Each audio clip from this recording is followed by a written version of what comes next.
Pergunta pro professor da realidade de sala de aula. O maior problema é o problema da indisciplina. Você entra em sala de aula, hoje você não consegue dar aula, cara. O Brasil é, no mundo, o país que menos dá aula. Porque o professor chega na sala, ele tá administrando o problema. Ele não tá dando aula. De 58, o Brasil é número 55 quando a gente fala de quarto ano. No oitavo ano, você tem um cenário ainda pior, que o Brasil é o penúltimo. E o esforço orçamentário que o Brasil vem fazendo para a educação, isso não se reflete em termos de aumento de qualidade. Você precisa ter mais investimento e você precisa também ter uma mudança de metodologia. Lucelmo Lacerda. Professor e psicopedagogo, doutor em educação e pós-doutor em psicologia. Nós não estamos enfrentando o maior problema da educação. Como não se sabe explicar o problema da educação, começa a se inventar o espantalho. Quais são as evidências científicas disponíveis sobre isso que você está falando? O problema é a doutrinação. Não é um problema metodológico, é um problema de como a gente está tomando decisão. Essa tomada de decisão, à medida que a gente está criando soluções que são estapafúrdias, nós não vamos chegar a lugar nenhum. Ó, pessoal, rapidinho antes aqui da gente começar. Eu tava olhando as métricas do canal outro dia e eu percebi que 83,8% das pessoas que assistem os nossos episódios não são inscritas do canal. Então eu gostaria de pedir um favor para vocês de conferir se vocês já estão inscritos. Porque quando você se inscreve, vocês ajudam a gente a escalar os nossos convidados, a gente produzir melhores episódios e levar cada vez mais conteúdos para vocês. Então se inscreve aqui no canal, não custa nada e vai fazer uma diferença gigantesca pra gente. Muito obrigado. Lucelmo, qual que é o cenário atual da educação no Brasil? É muito triste o cenário, não é bom não. Eu vou dar só 2 dados aqui de avaliações, para você entender, avaliações internacionais. Tem uma avaliação que é a TIMSS, que é de matemática e ciências, em que de 58 posições, o Brasil é número 55 quando a gente fala de quarto ano. Meu Deus. E no oitavo ano, que é o fim do ensino fundamental, você tem um cenário ainda pior, que o Brasil é o penúltimo. Portanto, eu estou falando de matemática e ciência, certo? Penúltimo no mundo. E se a gente for olhar para o Pearls, que é um de leitura, é mais recente, nós temos 57 posições, o Brasil é número 52. Então, se você olha para todos os dados internacionais, você vai ter dados similares, A mesma coisa no último PISA. De 81, o Brasil é 64 em matemática, 53 em português, 61 em ciência. Se você pega os anos iniciais, se pega os anos finais, em ciência, por exemplo, o Brasil é o último, empatado com Argentina e Peru. Jesus, então, mano. O cenário é muito ruim.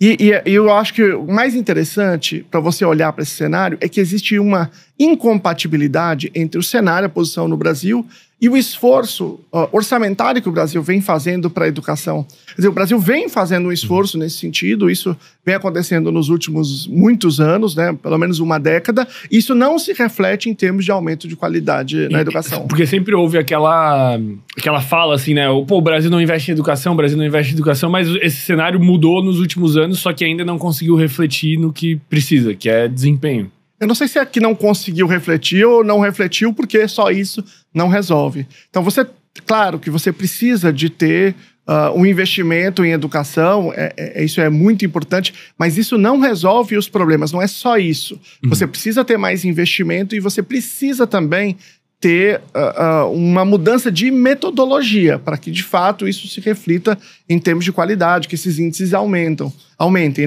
Então, você tem uma melhoria nos últimos anos progressiva de investimento, você tem a lei do piso, que é a lei que garante um salário mínimo para os professores, que vem melhorando nos últimos anos, vem tendo um ganho real, embora, obviamente, não seja ainda o ideal, esteja muito longe disso, principalmente em termos de condições de trabalho, mas isso não tem se refletido em termos de melhoria desses índices de educação. Resultado, De resultado. Só para deixar claro, a gente, quando tu avalia esses índices, e esse desempenho, ele é baseado na educação pública, não na educação privada. Não, é baseado nos dois. Nos dois. Nos dois. Nossa, velho, então é mais assustador ainda esse dado, Porque a gente tem essa...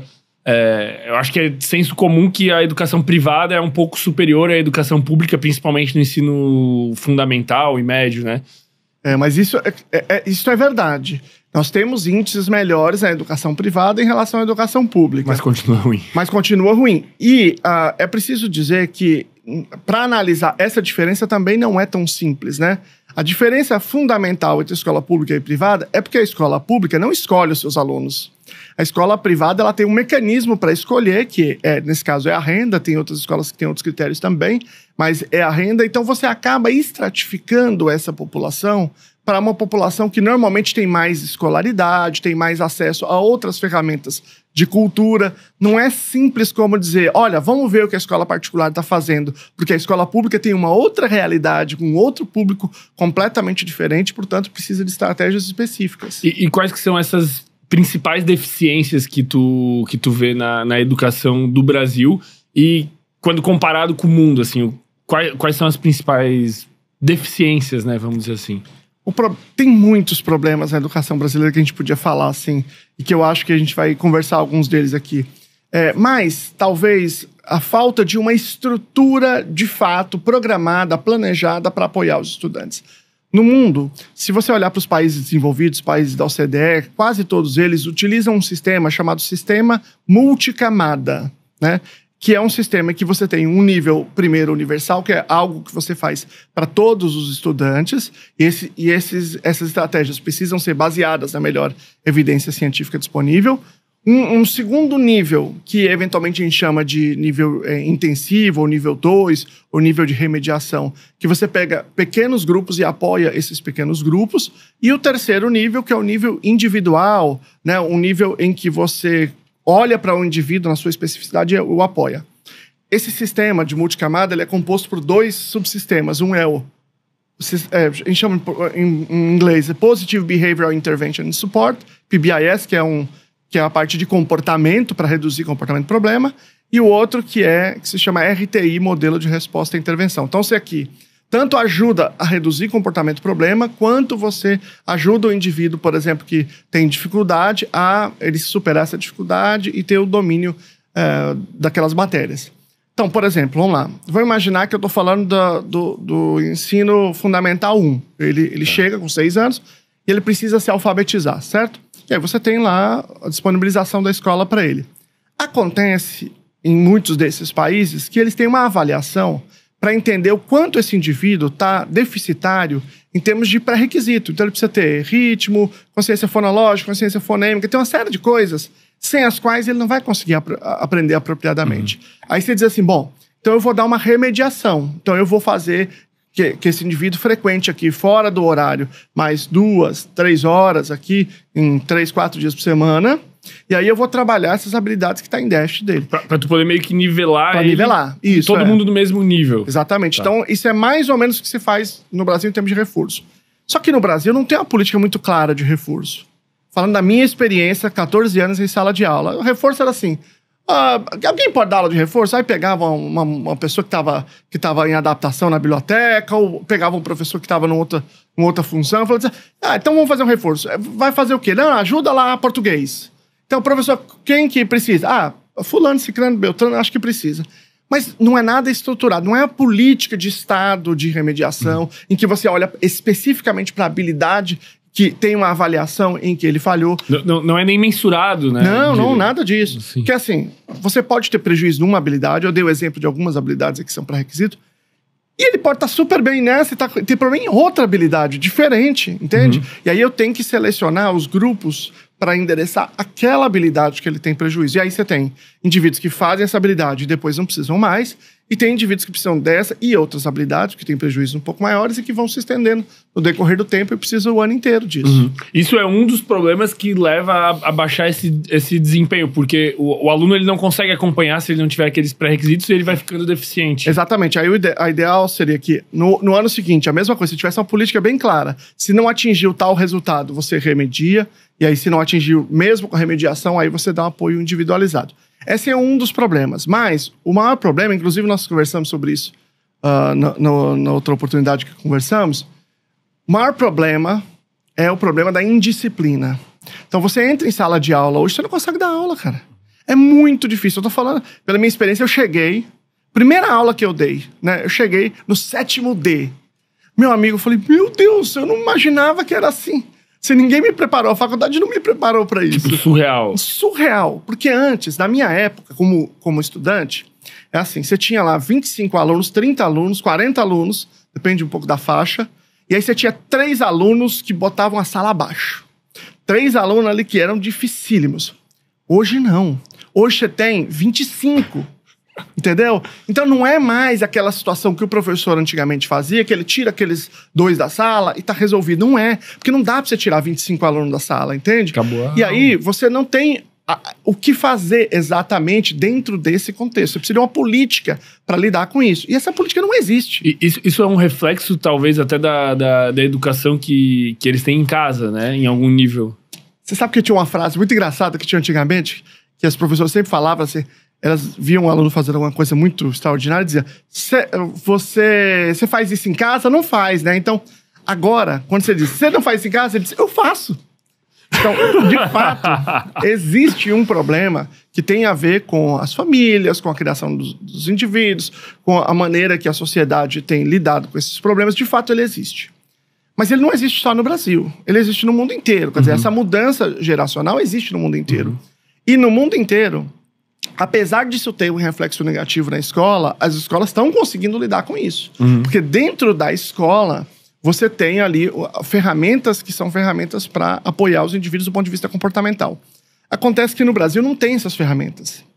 Elas não existem. E aí é claro que isso que está acontecendo em casa extrapola para dentro da escola e se torna muitas vezes pior. Mas que ferramentas? São estratégias ou são ferramentas que dependem de recursos? Não, são estratégias de um modo geral. Então eu disse que existe um sistema multicamada, uma parte dele é para melhorar desempenho acadêmico, outra parte é para especificamente lidar com comportamento, que é o PBIS. Esse sistema, ele está presente em 22 países, né? Então, por exemplo, Estados Unidos tem, na Finlândia tem, na Austrália tem, e obrigatório, né, na lei. Que é assim, você tem para todos os alunos um conjunto de estratégias. Então, eu vou dar alguns exemplos de algumas estratégias que faz para todos os alunos. Você tem uma comunicação para todos os alunos de uma hierarquia de consequências. Então, eu digo assim, ó, tal e tal e tal comportamento não pode. Se fizer tal comportamento, vai ter tal consequência. Tal, vai ter tal consequência. Regras, mas com uma hierarquia de consequências. Tá. Certo? Os alunos ficam sabendo. Por exemplo, o bullying. Então, você sabe o que é o bullying, se fizer isso. Porque uma coisa é você xingar, outra coisa é você bater, outra coisa, claro, tem uma hierarquia. Você faz um conjunto de palestras sobre aquelas formas diferentes de existir na escola, sobre essas diversidades que existem na escola, todas elas para que elas não sejam alvo de bullying. Você faz um estabelecimento de um canal para os alunos denunciarem quando eles souberem de qualquer coisa que está equivocado, porque hoje você não sabe direito. Enfim, tem um conjunto de estratégias, tem várias, que tem evidências científicas que você implementa com todos os alunos. Ensino de habilidades socioemocionais, tudo isso. Bom, alguns vão apresentar problemas de comportamento leves ainda assim. Aí você tem o nível 2. No nível 2, você apoia pequenos grupos de alunos. Então, por exemplo, você tem lá um grupo de habilidades sociais para apoiar indivíduos que têm algum tipo de prejuízo nesse campo. Você tem lá uma série de outras estratégias. Eu vou dar o exemplo de uma. Super simples, chamada check-in, check-out. Que é assim, você tem alguns alunos que têm um comportamento moderadamente problemático e você tem a impressão que talvez isso seja por atenção. Aí você faz esse procedimento. Ele chega na escola e ele faz o check-in com alguém, com a coordenadora. Ele chega lá, coordenadora, tô aqui. Fulana. Vou fazer o que hoje? Tal coisa, tal coisa. Tinha lição, você fez? Fiz, não sei o quê. Você vê coisinhas básicas. Então pode ir pra aula. Ele recebe uma atenção especial. Recebe uma atenção quando ele chega, né? Quando ele vai embora, ele tem que fazer o check-out. Ele vai lá na coordenadora e fala, coordenadora, tô saindo. Fez tal lição? Fiz. Foi tal aula? Foi. Tudo bem? Foi. Ele vai embora. Só isso. Agora, se você pega os dados do check-in, check-out, são impressionantes, cara. Só isso? Só isso que eu falei. Isso envolve quanto de dinheiro? 0. E eu não tô dizendo que todos vão ser desse jeito. Mas esse é um exemplo que custa 0. É só uma questão de organização. E os dados são impressionantes. Inclusive, um pesquisador aqui do Chile, que é da PUC, o Manuel Moncaia, mas ele fez nos Estados Unidos. E você tem um terceiro nível. O terceiro nível ele é individualizado. Então, você tem um indivíduo que tem um comportamento grave. Ele, por exemplo, faz bullying, um bullying grave. Você vai lá e faz uma análise funcional, descobre por que ele faz o bullying. O nome é análise funcional. E você faz uma intervenção individualizada, não é em grupo. Mas esses são poucos casos. Em geral, você resolve mais ou menos 80% dos casos no primeiro nível, mais ou menos 15% no segundo nível e 5% no terceiro nível. Então, esse é o PBIS. Se a gente fosse colocar em português, seria mais ou menos apoio comportamental positivo. Não. E aí tu já cria um ambiente mais favorável ao ensino, Muito. né? Porque se tu resolveu 80%, depois 15%, pô, sobrar 2, 3 indivíduos ali. Exatamente. Você melhora muito, porque o professor, quando ele chega em sala de aula, ele tem que cumprir um currículo. E se ele não cumprir aquele currículo, o impacto é direto. Você tem que dar a oportunidade dos alunos aprenderem. Então, o que acontece? Teve uma pesquisa recente da OCDE, que é a organização de vários países desenvolvidos, né? Que eles foram em todos os países, entraram em sala de aula, em vários contextos, para mensurar o quanto que você dava de aula. Chama TALIS, T-A-L-I-S. O Brasil é, no mundo, o país que menos dá aula. Mas como assim? Porque o professor chega na sala... Em tempo útil. Porque o professor chega na sala, ele está administrando o problema. Ele não está dando aula. Porque não dá tempo, porque é muita bagunça, é muito problema. Sentar, não sei o quê, resolve um problema. Então, é um país em que você tem um menor percentual de aula. Agora, se você pega... Eu estou dizendo que é o maior problema, certo? É o país que menos dá aula. Se você pega as pesquisas que ouvem professores, todas dizem... O professor diz que é o maior problema em disciplina.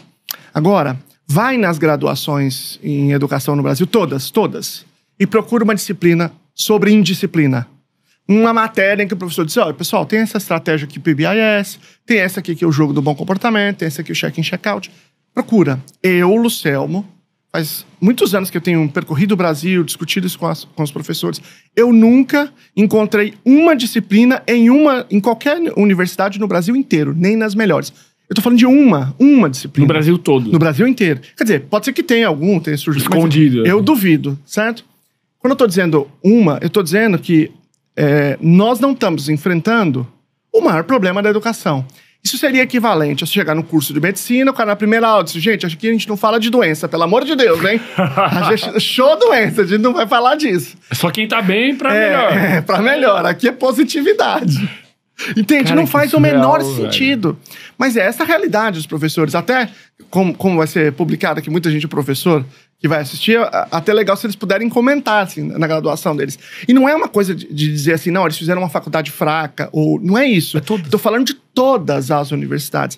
Então, ele é um assunto em que a gente não toca, é como se ele não existisse. Isso internacionalmente é diferente. É diferente. A disciplina de manejo de comportamento é uma disciplina que tem em todos os lugares do mundo, né? E que você discute isso de maneira clara, você analisa estratégias, tem muito estudo experimental sobre isso, para avaliar o que funciona mais, o que funciona menos. Mas no Brasil, você praticamente não tem estudos experimentais sobre isso, sobre quase nada, na verdade. Então você tem muito pouco. E aqueles que têm não chegam na graduação, não chegam no mestrado, não chegam no doutorado. E aí a gente tem um gap entre a teoria e prática que é muito profundo no Brasil. Mas por que é assim? Tipo, o Brasil, tendo recurso, destinando recurso, etc., ele escolhe ser ruim em algum nível, ou ele é negligente, ou ele é incompetente, ou ele é maldoso até, né? Que é uma coisa que às vezes falam, não, o governo quer manter a gente burro para que a gente não tire quem está no poder e tal, assim... Vamos lá, vamos começar por essa. Esse discurso que o governo quer manter a gente burro, para manter a gente submisso, etc e tal... Aliás, é um discurso muito engraçado, porque ele é presente na direita e na esquerda. Nos dois a gente ouve esse discurso, né? Esse discurso não faz nenhum sentido. Porque quem é que tá fazendo? Quem é que tá dizendo pro ministro assim, não faça isso, vai lá, escondidinho? Isso não existe. As pessoas, cada qual, né? Imagina alguém tá ligando para todo secretário de educação para dizer, para ser ruim a educação, isso não faz o menor sentido. Essa visão, que é uma visão conspiracionista, né? É uma visão muito comum porque a gente não vê as coisas acontecer. E aí cria, eventualmente, essa impressão. Agora, que a tamanha incompetência que a gente olha, não é possível, são maldosos. Mas assim, de fato, existem problemas muito complexos, causas muito complexas para o fato da gente não enfrentar direito os problemas educacionais. Um problema é o predomínio, já de muitos anos, né, de uma perspectiva chamada construtivismo. Construtivismo é uma perspectiva completamente alheia à ciência, né, e que é muito dominante da educação, sei lá, talvez há 40, 50 anos, né, mas se fortaleceu muito com os PCNs, os Parâmetros Curriculares Nacionais, que foi antes da BNCC. O construtivismo é o seguinte, vamos lá, eu posso entender o construtivismo de duas formas. De uma forma mais teórica, ou seja, entendendo que é a forma que os indivíduos aprendem, eu posso entender o construtivismo como método, né? Como uma maneira de você planejar e pensar a educação. Às vezes as pessoas dizem, não é isso. É só a teoria, não é a parte do método. Mas, de fato, é uma mistura. O fato é que, no final das contas, o sistema brasileiro se baseia nisso. Tá. Então, vou dar aqui 4 características. É mais ou menos a ideia de que o indivíduo ele tem que experienciar. É a experiência dele que é a guia para a aprendizagem dele. E aí, eu tenho que criar o contexto dessa experiência e ele tem que ser ativo nesse processo. Então, a segunda característica é o papel ativo do estudante. A terceira característica é que ele não só aprende uma coisa ou 2 coisas, ele aprende como aprender, como se ele fosse um epistemólogo, né? E a quarta característica, que está relacionada a essas 3, é que existe uma visão do papel negativo da instrução. Então, a instrução se opõe a ele ter o papel ativo e criar sua própria experiência. A instrução é ruim. Tá. Então, quando a gente olha para a literatura científica experimental, o que vai ser o oposto do construtivismo? É a instrução sistemática, né? Se você faz uma instrução bem sistemática, com passo a passo, bem claro do que o aluno tem que fazer, e aí ele vai aprendendo a fazer aquilo, então isso seria o oposto do construtivismo. Aí tem vários experimentos. E nesses experimentos todos, o construtivismo ele é sempre muito inferior, né? E esse é o sistema que a gente pensa no Brasil. Então, todos os documentos brasileiros são pensados a partir da perspectiva construtivista. Mas isso é uma teoria que é ultrapassada? Sem a menor dúvida. Mas em algum momento ela era boa? Do ponto de vista prático, não. Nunca teve nenhum dado relevante, né? Você tem uma parte dos construtivistas que são na tradição de um teórico que é o Jean Piaget. Porque o Jean Piaget ele é um teórico muito utilizado na escola, se utiliza muito. Ele era um biólogo, né? E ele pensou as fases do desenvolvimento, e ele pensava o desenvolvimento mental mais ou menos assim. Eu tenho a minha base biológica, e eu interajo, experiencio o mundo, e a partir daí, dessa experiência, eu construo um certo conhecimento que muda aquilo que eu penso, muda a minha percepção. E aí, então, eu tenho a assimilação, a acomodação daquele conhecimento, eu gero um novo conceito. Uhum. Um conceito, perspectiva de vida, né? E aí, a partir disso, eu interajo com o mundo de novo, eu faço o mesmo processo, assimilo, acomodo. Uma teoria linda. É uma teoria em espiral, o conhecimento é em espiral. E, de fato, o pensamento dele, do ponto de vista conceitual, ele tem muitos desdobramentos muito bons. Só que a maneira que... Quando eles tiram isso aqui e criam um modo de aprendizagem, né, um método de ensino, aí dá tudo errado, porque isso aqui precisaria ser validado, a gente precisaria testar. Se funcionasse, tudo bem. O problema é que não funciona. É algo que funciona no mundo das ideias, no papel. Exatamente. Quando vai pra prática... Exatamente. E aí você tem o Vygotsky. Uma parte dos construtivistas são vygotskianos, né? O Vygotsky, ele dizia que a aprendizagem, em vez de ser de dentro para fora, como no caso do Piaget, era de fora para dentro. Então, a interação no mundo social é que produzia uma visão do mundo, e aí eu interagia a partir dessa minha visão, e na interação eu me modificava, assim por diante. Muitos vygotskianos são anticonstrutivistas, né? Aqui no Brasil tem toda a escola histórico-crítica, que é anticonstrutivista, e entre os piagetianos também. Mas no Brasil é muito dominante essa visão. E o que importa, na verdade, não é só que tem uma influência do construtivismo, é que, ao mesmo tempo, tem uma visão que é contra a experimentação. Então, assim, tudo bem, eu sou anticonstrutivista ou sou construtivista, mas vamos testar para ver se dá certo. Não pode testar. Entende? Você rejeita a experimentação. Não faz sentido nenhum. Eu também acho que não faz sentido, mas... É tipo eu falar assim, não, eu tenho a capacidade de fazer essa caneca flutuar, mas me mostra. Não, eu não. Eu tenho a capacidade, acredita em mim. Aí...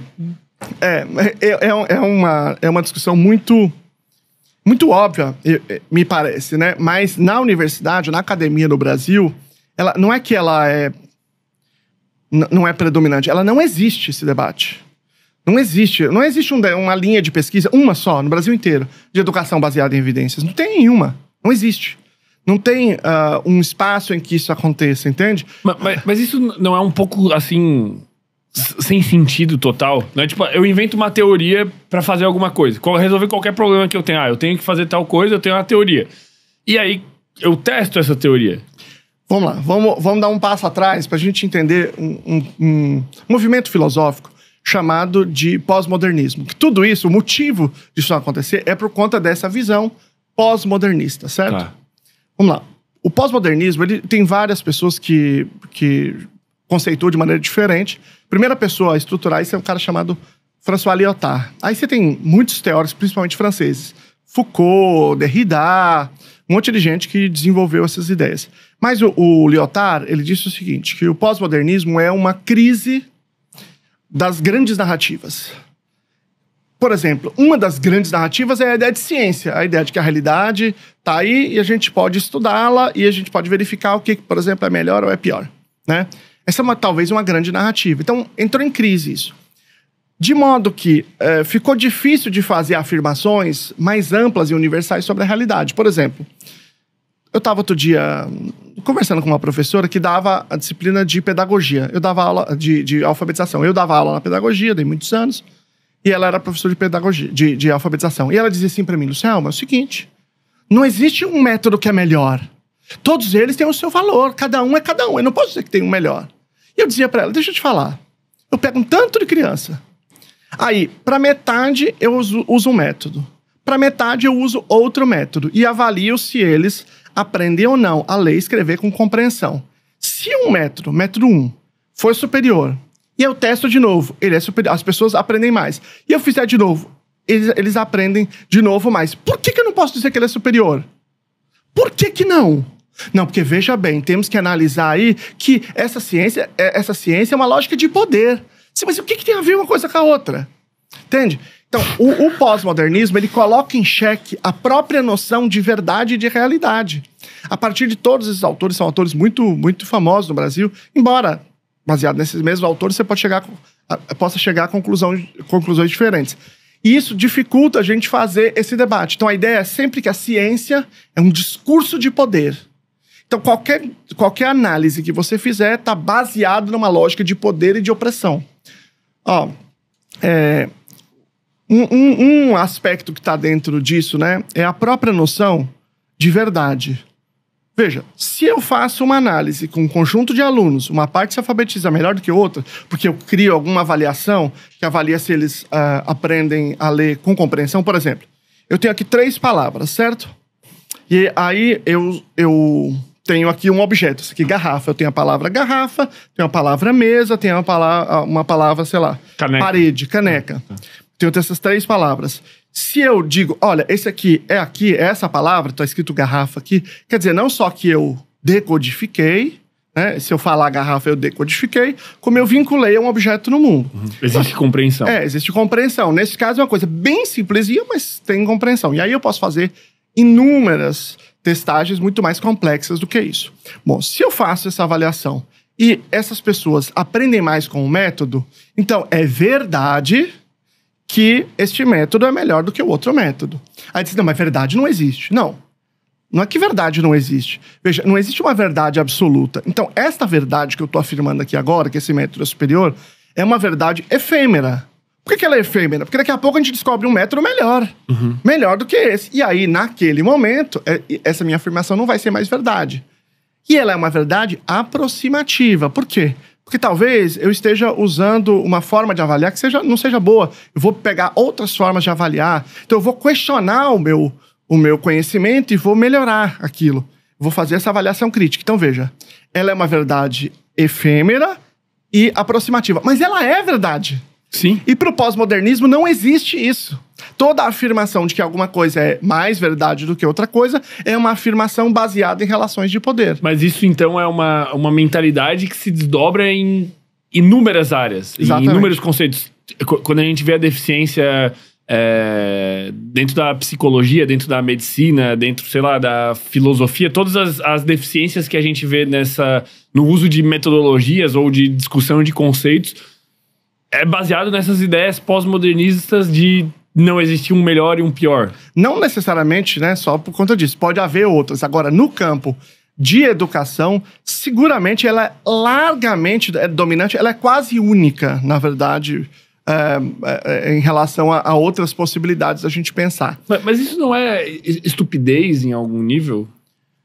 Não, eu não acho que seja estupidez, porque você tem pessoas que estão participando dessa perspectiva pós-modernista, que são pessoas inteligentes, são pessoas cultas.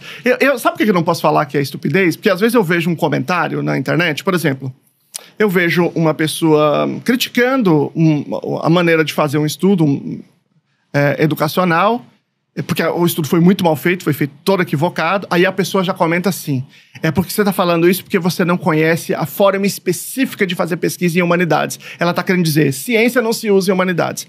E se eu olhar bem esse comentário, eu tenho que olhar a data, porque se for muito antigo pode ser meu. Entende? Porque era o que eu achava também. Essas coisas que advogado. Entendi. Todas essas coisas, esses absurdos pós-modernistas que eu vejo, porque eu tive uma fase pós-modernista grande durante o meu período de formação intelectual. Num certo momento eu achei que essa era a discussão. Então, por isso que eu tô dizendo, talvez... Mas por quê? Tu foi, de alguma maneira, doutrinado, ensinado isso? É porque quando você olha pra literatura, praticamente só tem isso, entende? Então, essa visão, ela é muito dominante dentro da literatura de humanidades, né? Então, eu tava na educação, eu tava vivendo uma situação muito difícil, porque eu não conseguia dar aula, porque os alunos... havia muita bagunça, né? Muita indisciplina, além de outras questões, né? Muitos déficits educacionais. E aí eu tava procurando uma resposta. E eu fui procurar essa resposta em vários lugares. A primeira forma que eu fui procurar essa resposta foi nos pedagogos russos. Então, li o Pstrak, li a Krupskaya, li um cara chamado Makarenko, que ele tem dois livros, um conjunto chamado Poema Pedagógico, que ele estava ensinando uma colônia de delinquentes, né, moleques. E aí, num certo momento, ele tem um moleque que enche tanta paciência dele que ele dá um murro no moleque, joga o moleque do outro lado. E aí eu falei, bom, agora se eu der um murro em alguém, eu já tenho a base bibliográfica. Cito o Makarenko, né? Por que eu li o Makarenko? Porque ele dizia que as bases da educação eram a estética e a disciplina. Eu falei, esse cara aqui vai me dizer alguma coisa. Tá. Só que não dizia nada para uma escola atual, contemporânea, era muito diferente. Depois eu fui ler os caras que é da escola de inteligência, que diz o seguinte, que o aluno, ele é digital e o professor é analógico. Esse é o problema. Só que eu sempre fui digital. Eu sempre fui uma pessoa muito ligada à tecnologia e comecei a implementar um monte de coisa. Eu fui premiado num prêmio da Undime, que era para ideias inovadoras. Só que não adiantou nada, porque eu sabia que não adiantou nada o meu programa, porque eu comparei o antes e o depois, não deu nada. Então, nessa época, eu vou te dar um exemplo. Eu me lembro que eu fiz uma proposta, que era o seguinte, na época era o Facebook ainda. Os alunos iam fazer, ao invés de me falar quem era a pessoa, eles iam escolher uma personalidade, ou a gente ia sortear, e eles iam fazer uma página de Facebook, um perfil baseado naquela personalidade. Por exemplo, Maria Antonieta. Tá. Ele tinha que juntar fotos, imagens, né, desenho. Ele tinha que dizer qual era a biografia. Eu gosto disso, gosto daquilo. Era muito legal, assim. E aí eu descobri que todos os alunos, assim, 90% não sabia nem fazer o perfil. Eles tinham, que alguém fez pra eles. Eles não são digitais coisa nenhuma, eles não entendem nada. Eles sabem estar no WhatsApp e responder. E no Instagram eles não sabem nada, nem sobre computador, nem sobre celular, não sabem nada. Uhum. Isso não é verdade. Isso é um discurso que é fácil. É só você dizer isso, tá resolvido. E o quarto movimento que eu entrei foi o movimento da pós-modernidade. Eu li tudo do Bauman, todos esses caras todos. E num certo momento eu estava convencido disso. E a literatura é muito forte nessa área, né? Estava muito convencido. Até que eu conheci a ciência e as práticas baseadas em evidências. Aí para mim foi um divisor de águas. Eu falei, então para eu saber se um método é bom ou não, é só testar. Testa em vários contextos. E aí você mensura os resultados e aí você sabe se ele é bom ou não. Ou seja, se ele cumpre o que ele quer cumprir, né? E aí a gente pode ter uma análise objetiva das coisas. E aí, aquilo me encantou muito. Eu comecei a ler sobre aquilo, pensar sobre aquilo. Só que quando você vai olhar para a literatura nacional, isso não existe. Praticamente não existe. E na internacional, sim, fortemente. Na internacional existe, né? É muito, muito diferente. Aqui no Brasil, qual que é o problema? Um dos problemas é que o debate está muito polarizado entre direita e esquerda. Sim. E esse debate isso é uma estupidez, achar que é o problema de direita ou de esquerda. Por exemplo, vamos lá, se eu tenho direita e esquerda, e eu vou discutir, por exemplo, currículo, faz sentido, por exemplo, a direita pensar mais em conteúdos como empreendedorismo ou uma história mais conciliadora, uma visão mais conciliadora da história. A esquerda discutir valorizar disciplinas mais críticas ou uma visão mais conflitiva. Faz sentido, uma diferença da gente pensar o currículo? Faz. Da gente pensar a organização da educação? Faz. Talvez a direita tenha uma ênfase maior na privatização, talvez... pensa em otimização de relações de trabalho, a esquerda ouvir mais o sindicato, dar uma ênfase mais no sistema público, faz sentido. Ou seja, Direita e esquerda tem um debate a fazer na educação. E aí o povo decide o que ele prefere. Agora, já que nós decidimos, por exemplo, que no primeiro ano nós queremos que as pessoas saiam alfabetizadas, agora acabou essa conversa. Nós temos que saber o seguinte, qual é a forma que as pessoas saem melhor alfabetizadas no primeiro ano. Não tem mais que discutir se é direita ou esquerda. Só que aí vem o conceito pós-moderno de não existe melhor ou pior. Exatamente. Aí deixa lá e aí a gente vê o que dá. E aí é claro que isso gera um monte de problema. Por isso que nós estamos aí no 52 de 57 do PIRS, né? Que nós estamos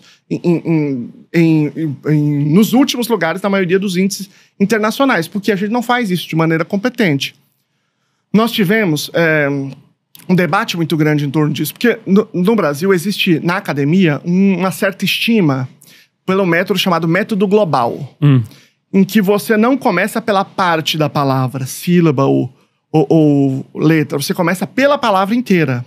Depois você decompõe, você apresenta a palavra, e aí depois você decompõe. Porque o pressuposto é que se eu apresento primeiro a palavra, eu aprendo mais a interpretar o mundo. Tipo, então, garrafa, caneca... não só, mas tem uma análise crítica do mundo, tem uma compreensão de um mundo melhor. Tá. Né? Um letramento maior. E aí depois você vai pro pedaço. Que aí sim você vai dominar essas partes. Mas esse pressuposto tá errado. Tá completamente equivocado. Né? A outra perspectiva é que você começa pelas partes, pelas letras, e depois você vai para a palavra.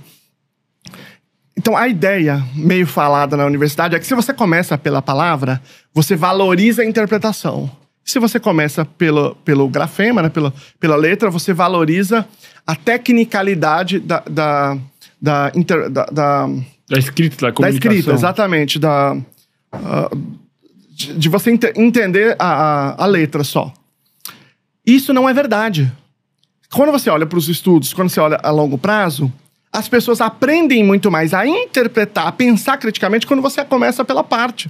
Então, o método global é, de longe, o pior método. Assim, mas de longe. Não se faz isso no mundo já faz 40 anos. Né? Já se abandonou isso no mundo e no Brasil ainda tem essa ênfase. Quando eu falo desse outro ramo, eu tenho um nome que a gente usa que é sintético. Eu começo pela palavra, né? pela letra.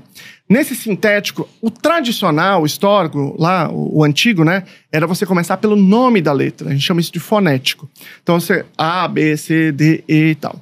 E o que demonstrou que funciona melhor é quando você trabalha com o som da letra. Você não trabalha, não é T, não é M, é o N, né? Então, você trabalha com o som, com o fonema. Então, ele é sintético e fonológico, né? O método fônico. Esse é o caminho que é utilizado nos países da OCDE. É o que mostra que funciona melhor. Mostra. E aí, quando você olha, por exemplo, para método fônico, ou seja, uma política de alfabetização alinhada com evidências, você tem dois grandes exemplos no Brasil. O primeiro é o Ceará. O Ceará fez isso de maneira muito séria com uma história de governadores de esquerda. Começou com o Tarso Gereissati, foi lá para os Gomes, que tinha começado em Sobral, né? Que eram os Gomes, o Ciro Gomes e companhia. E depois o PT continuou. Em nível nacional, quem fez uma política alinhada a isso foi o Carlos Nadalim no governo do Bolsonaro. Quer dizer, nós temos aqui uma experiência de esquerda em governos estaduais e uma experiência de direita de política pública, ou seja, num governo de direita. Que mostra que é totalmente compatível com qualquer que seja a outra visão política do indivíduo. Quando a gente fala de alfabetização, a gente tem que buscar a melhor evidência, independentemente se o cara é de direita ou de esquerda. Isso é irrelevante para essa finalidade. E aí, dentro dessa visão que contrapõe o pós-modernismo, entraria uma educação baseada em evidências. Isso. O que exatamente quer dizer isso? Então, essa história de baseado em evidências começou na medicina. Então, a medicina foi olhar para a ciência e se perguntar como é que a ciência pode ajudar a gente, né? E aí encontrou formas de fazer isso. Depois, outras áreas começaram a se perguntar a mesma coisa. A segurança pública, o serviço social, a fisioterapia e a educação.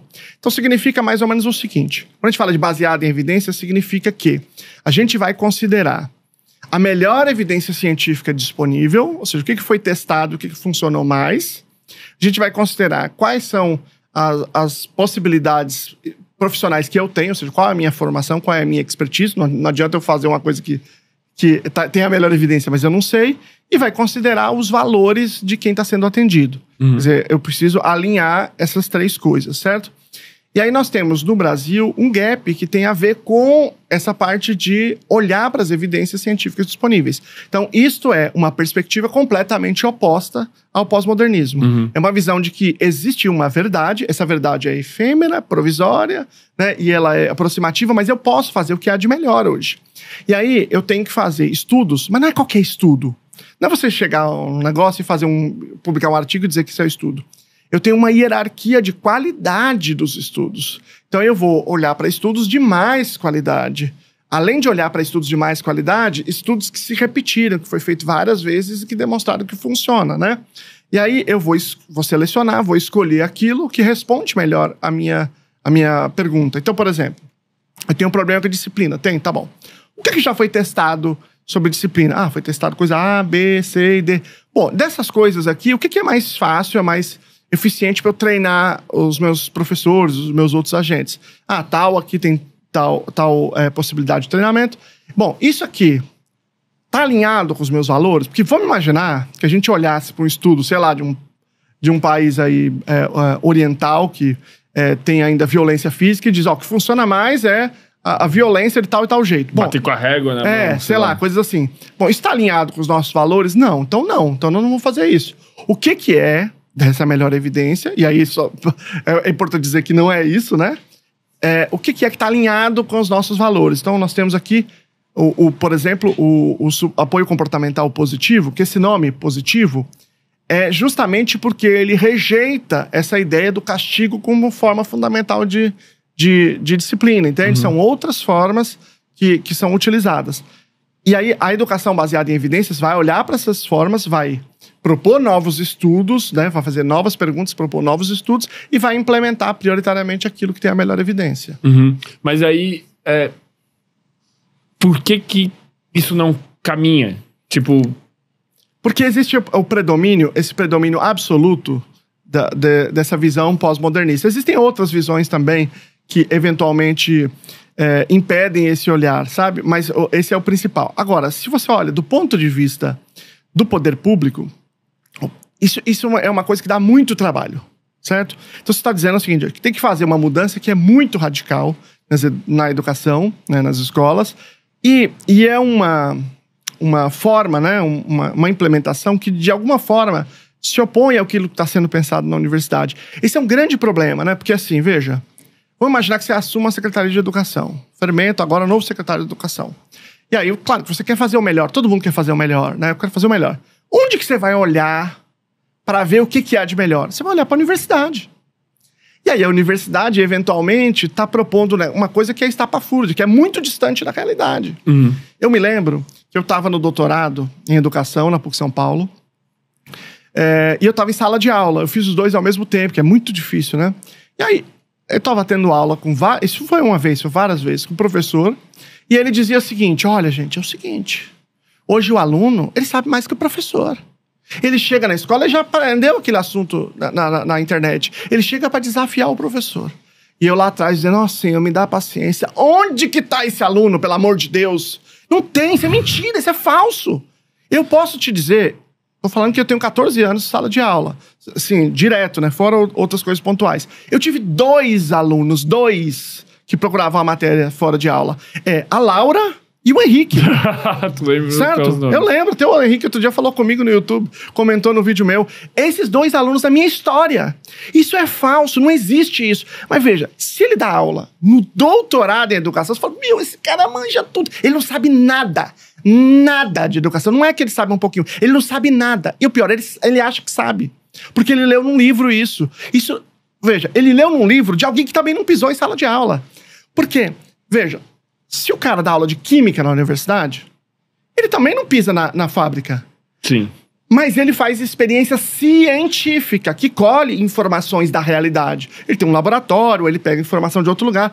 Agora, ele lê estudos. Ele lê estudos, mas ele lê estudos científicos. No caso da educação, as pessoas estão fora da sala de aula e eles leem estudos que não são científicos, que é outra conversa fiada de pessoa que cita outra pessoa que tem conversa fiada, que está citando outra pessoa que falou conversa fiada. O looping São do fim poucos os casos que você faz um estudo científico para mostrar o que acontece em sala de aula. Pergunta pro professor se ele lê esses estudos, esses acadêmicos, falando da realidade de sala de aula. Se ele se identifica com o que eles falam. Todo professor diz assim, eu não identifico nada. Parece que eles estão falando de outro planeta. Eu me lembro, antes de eu ser professor, eu já era office boy da prefeitura. Então, como eu estava na prefeitura, eles permitiam que eu fosse na formação dos professores. E eu gostava de ir. Aí tinha formação lá. Terminava a formação, eu ficava só ouvindo os professores. Tinha 2 frases que era top. De longe, era só essas frases que eles falavam. Quero ver na minha sala. A outra, isso aí é só teoria. E eu ficava encucado, eu dizia, esses professores estão errados.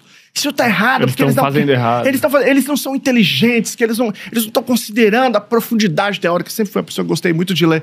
Quando eu entrei na sala de aula, eu falei, eles estão muito certos, cara. Porque essa conversa não tem nada a ver com a minha sala de aula. Nada. Veja, e isso não é teoria. Porque é o seguinte, teoria é quando você articula um conjunto de evidências em um discurso mais compreensivo. Vou te dar um exemplo. O Einstein, ele propôs lá em 1915 a teoria da relatividade geral, né?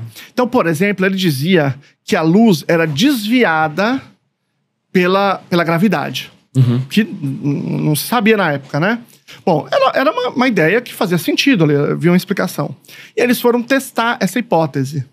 E essa hipótese ela foi demonstrada no Brasil, em 1919, em Sobral. Aí o pessoal disse, bom, então aí é verdade. Então nós temos aí a teoria da relatividade geral. Não é conversa fiada que ele escreveu tudo que ele queria. Aí disse, não, é teoria, então é teoria, eu posso escrever o que eu quiser. Não, é uma descrição compreensiva de evidências. Na educação, não é teoria que a gente vê conversa fiada. São coisas muito diferentes. Teoria é se eu pegasse todos os dados da realidade da educação e fizesse um discurso ali, um discurso que compreendesse, que interpretasse aquelas evidências. Agora, quando você fala uma coisa que é o contrário da sala de aula, isso não é teoria. Mas isso é uma queixa comum, latente de todos os professores. Cara, todos os professores falam isso.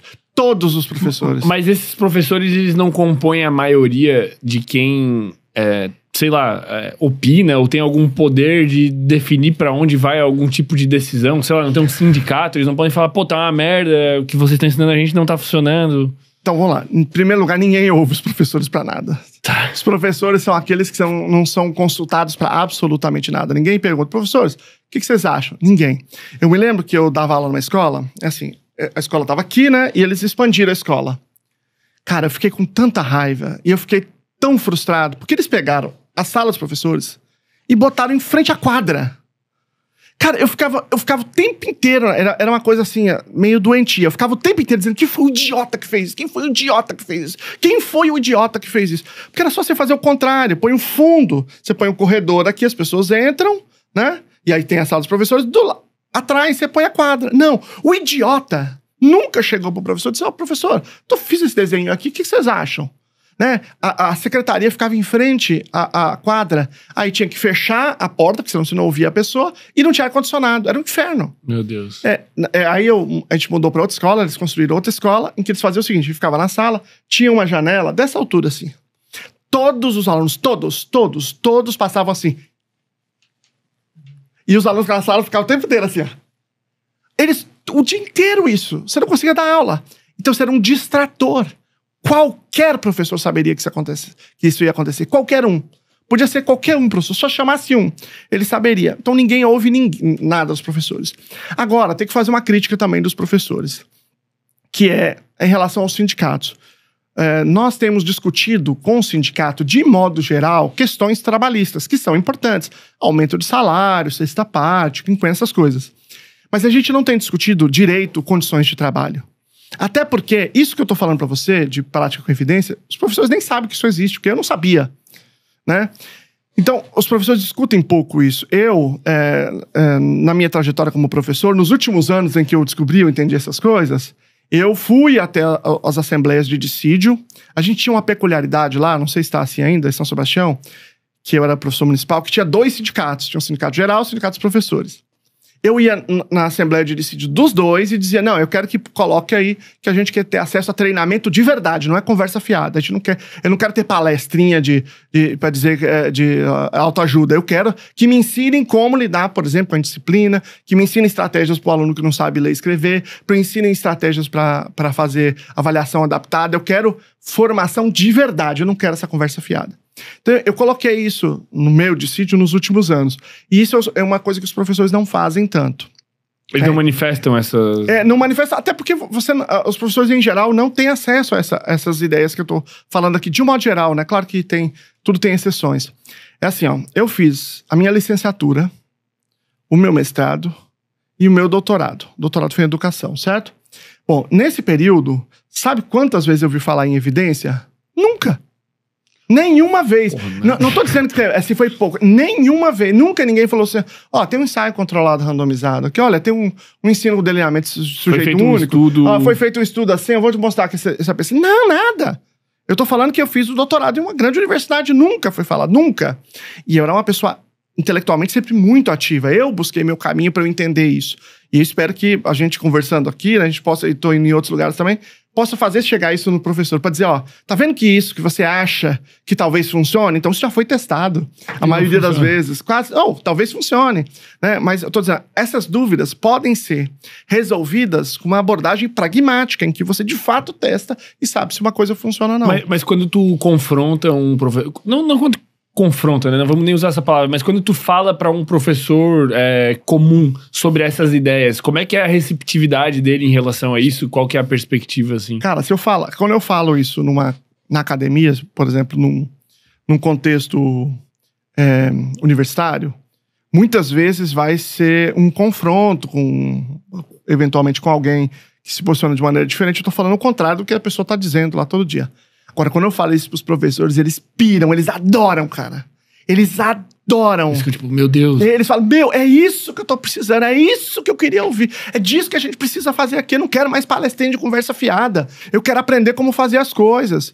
Os professores, eles têm uma visão muito pragmática das coisas.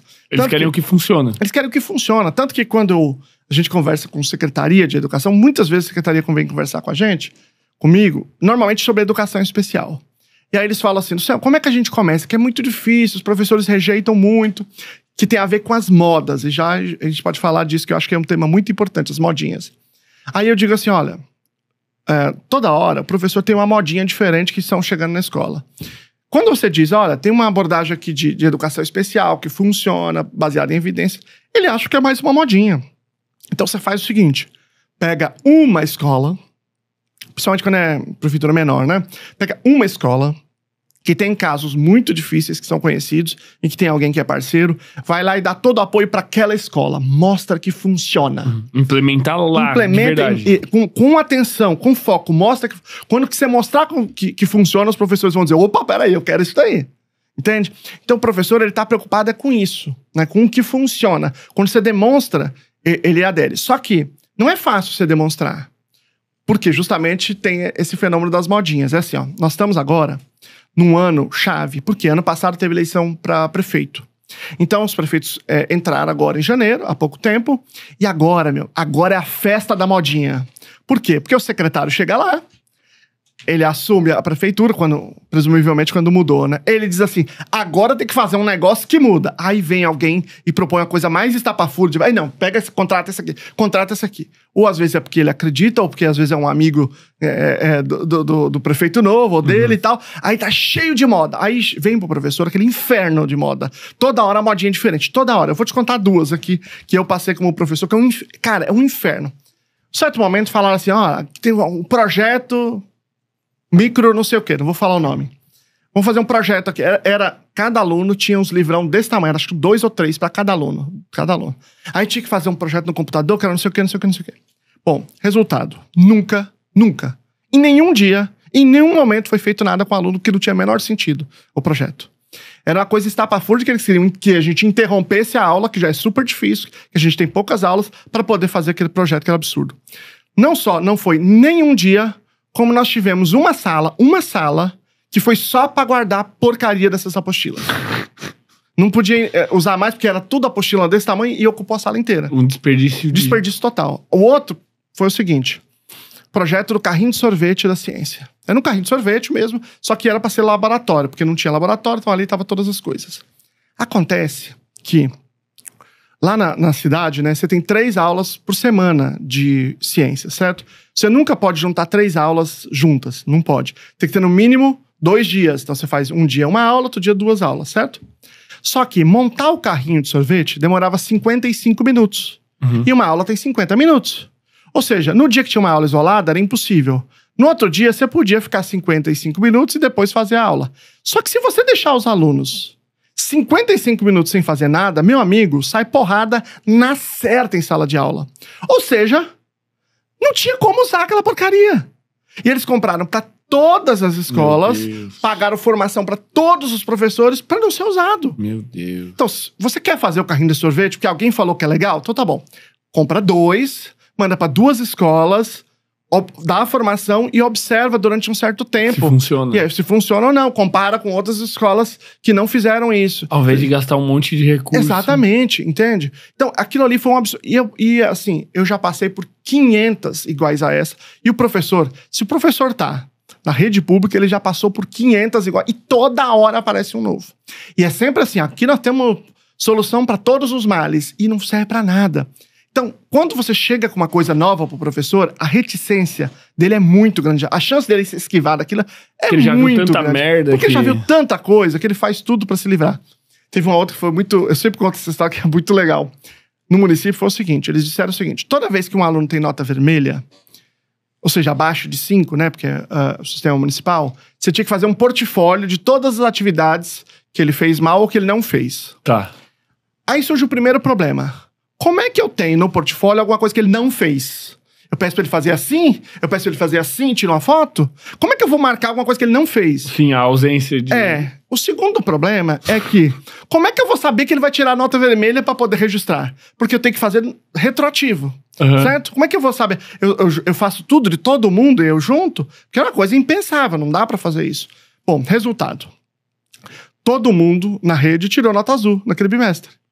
Porque o professor dava uma forçada de barra. Todo mundo botava 5 pra todo mundo, porque não dava pra fazer isso, era impossível. E aí ele ia ser penalizado. Pra você ter uma ideia, aí eles ficaram alguns bimestres, depois tiraram isso, porque era um absurdo. Mas a disfarçatez era tão grande que eu me lembro de eles colocaram no jornal assim: alunos da cidade têm desempenho surpreendente. Né, esse bimestre. Cara, mas é uma sacanagem sem tamanho, velho. É uma manipulação de dados aí por cima. E aí, isso é uma constante na vida do professor. Então, o professor tem uma reticência muito grande. Agora, o professor tem a clareza de que a academia está totalmente separada da realidade, da prática. Só que é o seguinte: bom, o professor está lá na realidade. Ele vai fazer um mestrado. Aí, o mestrado é o seguinte, não tô falando que é todos, mas a grande maioria. A pessoa, o orientador, assim, ou você repete o que ela tá falando, ou você não vai ter o mestrado. Ou você não vai ser mestre. Tu não pode discordar dessa ideia. É muito difícil, muito improvável que isso aconteça. Inclusive, doutorado é provável que seja mal visto, se sofre algum tipo de repressão, assim, né? Luciano, eu tive que trocar de orientador no mestrado e 2 vezes no doutorado. Quem tá em casa, que já fez mestrado ou doutorado, sabe a crise que é isso. É tipo uma treta. Treta. Eu quase fui expulso do programa. É tipo terminar um namoro, é pior. É pior. Depende do namoro, né? Mas é pior, de modo geral. E assim, existem mecanismos de poder dentro dos próprios processos das instituições, né? É muito duro essa relação de poder. E não é uma situação assim, tudo bem, esse professor é assim, mas então eu vou para outro. Porque não existe o outro, entende? Sim. Eu sempre brinco assim, você tá com vontade de levar um esculacho? Faz assim. Manda mestrado, vê um professor que você queira fazer um mestrado ou doutorado, manda um e-mail pro mestrado, né, pra pessoa, e fala assim: olha, eu gostaria de fazer uma pesquisa, um ensaio controlado randomizado, queria fazer uma pesquisa para ver se isso funciona, um estudo experimental, que é uma esculhambação grátis, que você vai levar aí. Na grande maioria das vezes, não são todas as vezes, mas em muitas vezes você vai levar isso. Mas ele responde... Os professores muitas vezes respondem, mas a grande maioria das vezes vai dizer que isso é um absurdo, que isso não tem cabimento, que você está cara, mas é muito desanimador, velho. Tem um professor que é o Carnoy, que ele fez um estudo muito interessante. Ele fez em vários lugares, mas principalmente Brasil, Cuba e Chile, né? Depois, pela sua ideia, ele fez coisas nos Estados Unidos também, muito estudo, ele é da Universidade de Chicago. Ele fala que esse é um dos problemas, uma das dificuldades do Brasil, é que existe uma separação muito profunda entre o que a universidade está dizendo e a escola. Eu sempre brinco que é assim, ó, na universidade, na licenciatura, não existe o assunto dar aula. Não existe esse assunto. Não é que ele é pouco, ele é pequeno, ele é mal... Não, ele não existe esse assunto.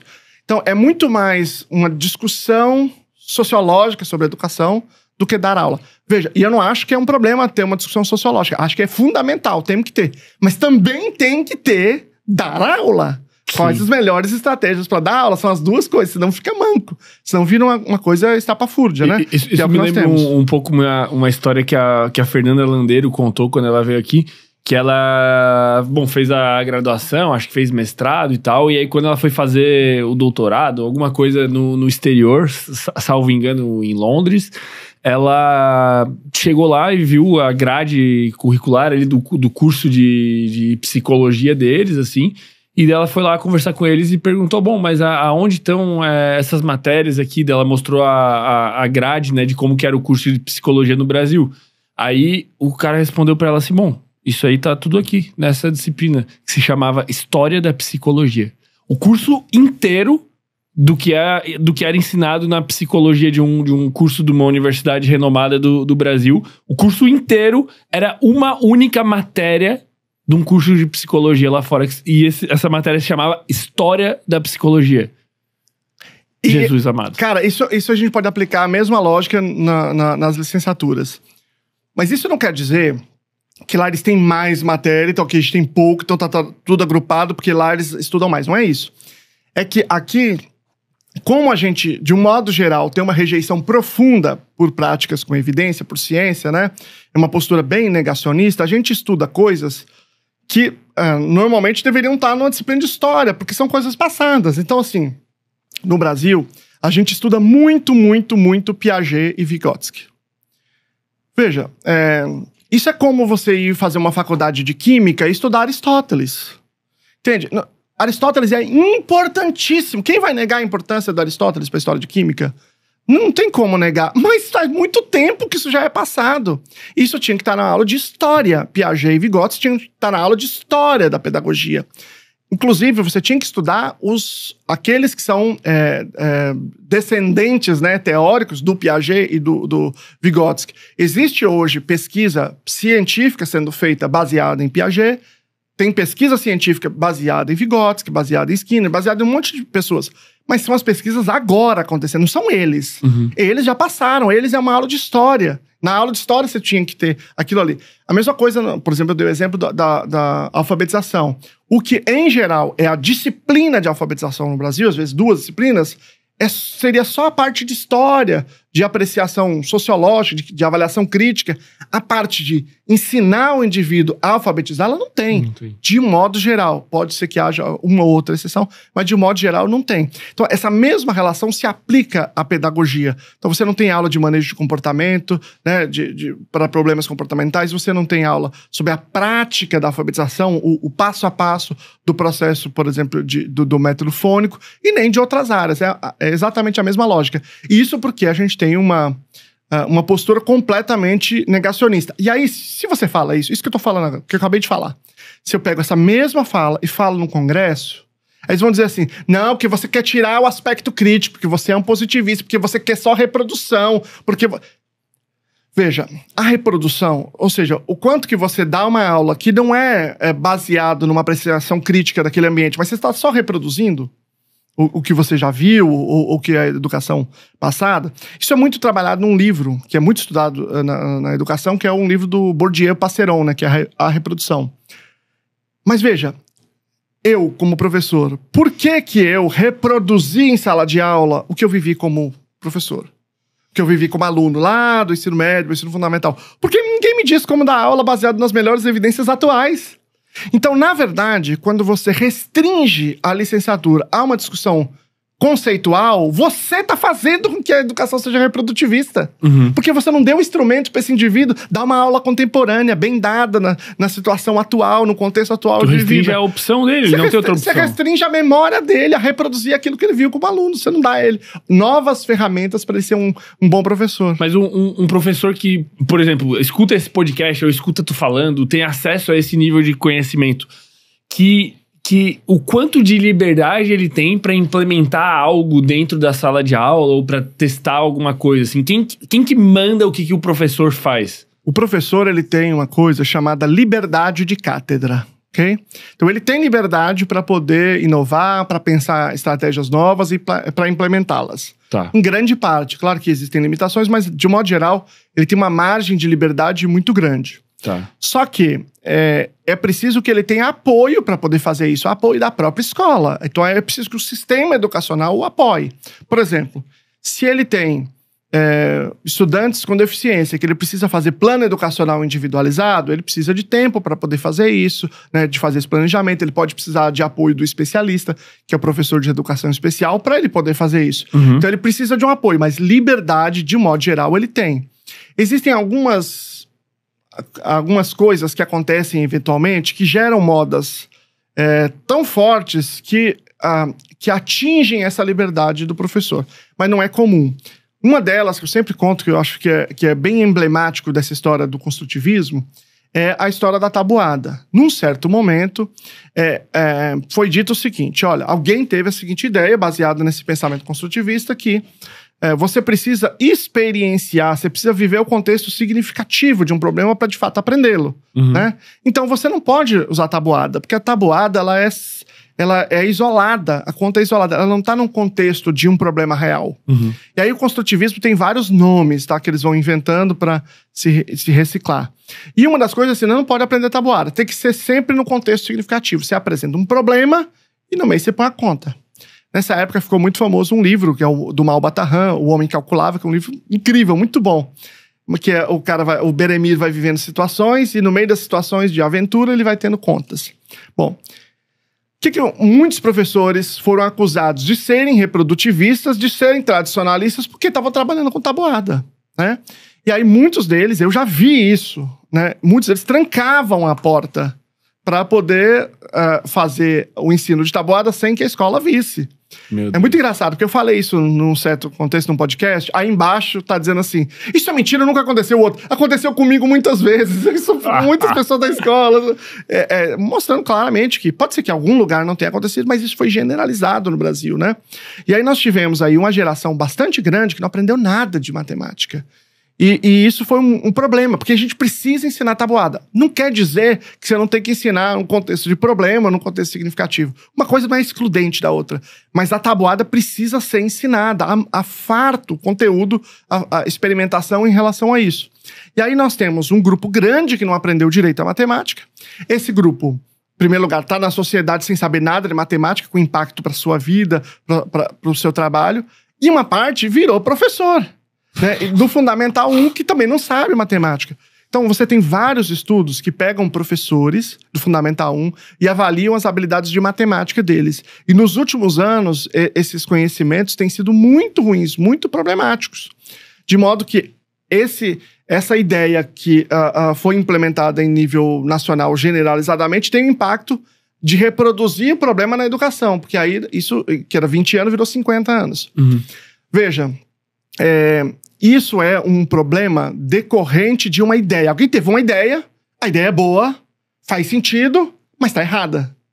Se alguém tivesse dito, não, essa ideia faz sentido, peraí, vamos testar. Pega ali 30 cidades, randomiza, metade você faz isso, metade não faz. A gente testa as habilidades matemáticas no começo do ano, testa no final do ano, pronto, a gente toma uma decisão. Se assim fosse feito, em um ano saberia que estava errado, precisa ensinar tabuada, remediava para aquele um ano que foi prejudicado, que foi um ano sem tabuada, estava resolvido o problema em nível nacional. Não. Alguém falou, a ideia é boa, faz sentido, soca a máquina, pau na máquina. E não é assim que funciona. Essa é a grande questão. Essa é a grande questão. Desde você conceber uma ideia, que presumivelmente é uma ideia bem intencionada, e Qual é o caminho para você decidir se ela deve ou não ir para a prática? Esse é o grande problema que a gente tem na educação brasileira. Que o único caminho é testando, o único caminho que faz sentido, mas... Para mim é o único caminho que faz sentido. É claro que você pode olhar para as experiências que já foram feitas. Então tem lugares que implementaram uma certa coisa. Então você pode olhar para elas, ao invés de você testar novamente, se elas já foram testadas. Eu me lembro que no Brasil, num certo momento, né, fizeram lá aprovação automática.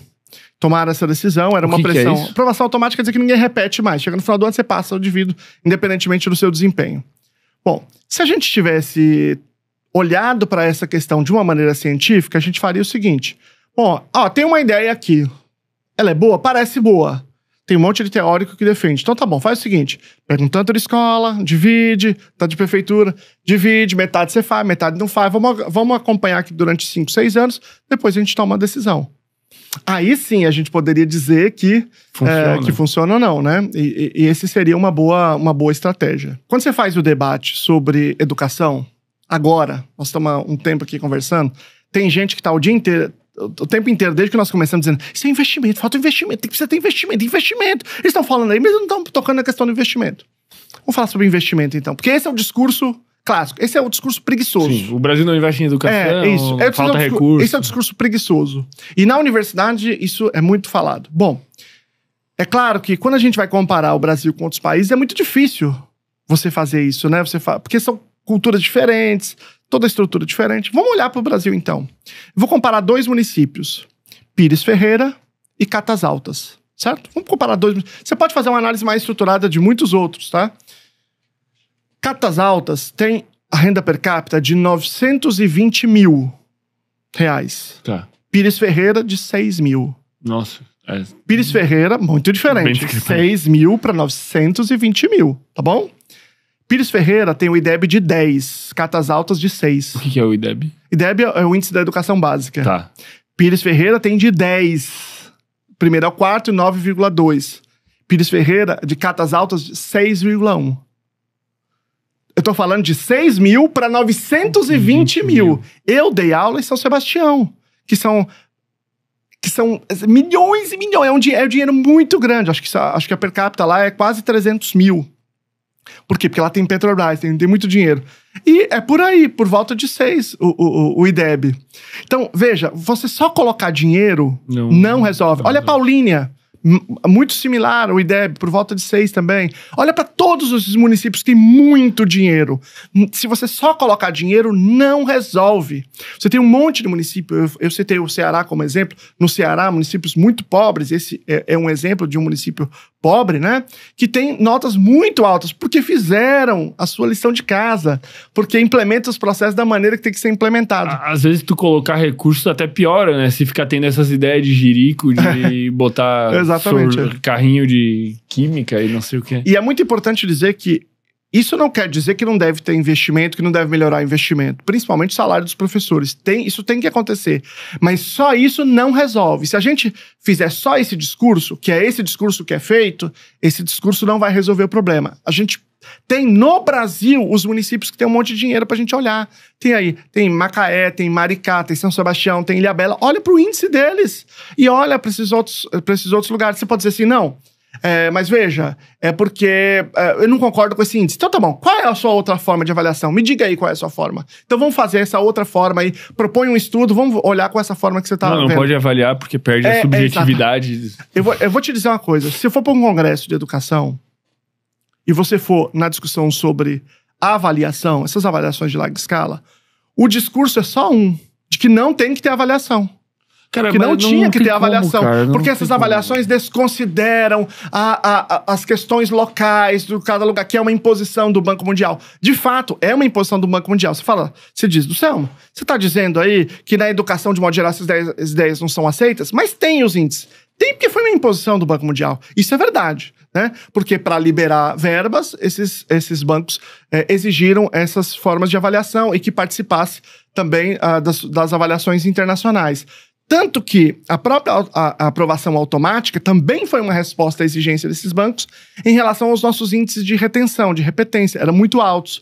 Então é o seguinte, ao invés da gente melhorar a educação para as pessoas terem mais conhecimento passar nos anos, vamos fazer o seguinte, aprovação automática, resolvido o problema automaticamente. Cara, mas é surreal isso é criminoso isso. E isso é o discurso usual nos eventos acadêmicos. Veja, eu não estou dizendo que não existem problemas das avaliações de larga escala. Existem problemas, muitos problemas. Então a gente diz assim, bom, como é que eu resolvo esses problemas? Quais são as outras formas, por exemplo, que vão valorizar os saberes locais? Como é que a gente faz para tornar essa prova melhor? Não é esse o discurso. Discurso que eles não deveriam ter. Não tem que existir. Exatamente. Mas é um discurso... E, obviamente, não é todo mundo, mas é uma grande parte, a maioria. Eu acho que é um discurso que leva até a uma ideia, assim, de... que talvez corrobore com um governo até mais totalitário em algum nível, né? Sei lá, tipo... Tu pega a Coreia lá, né?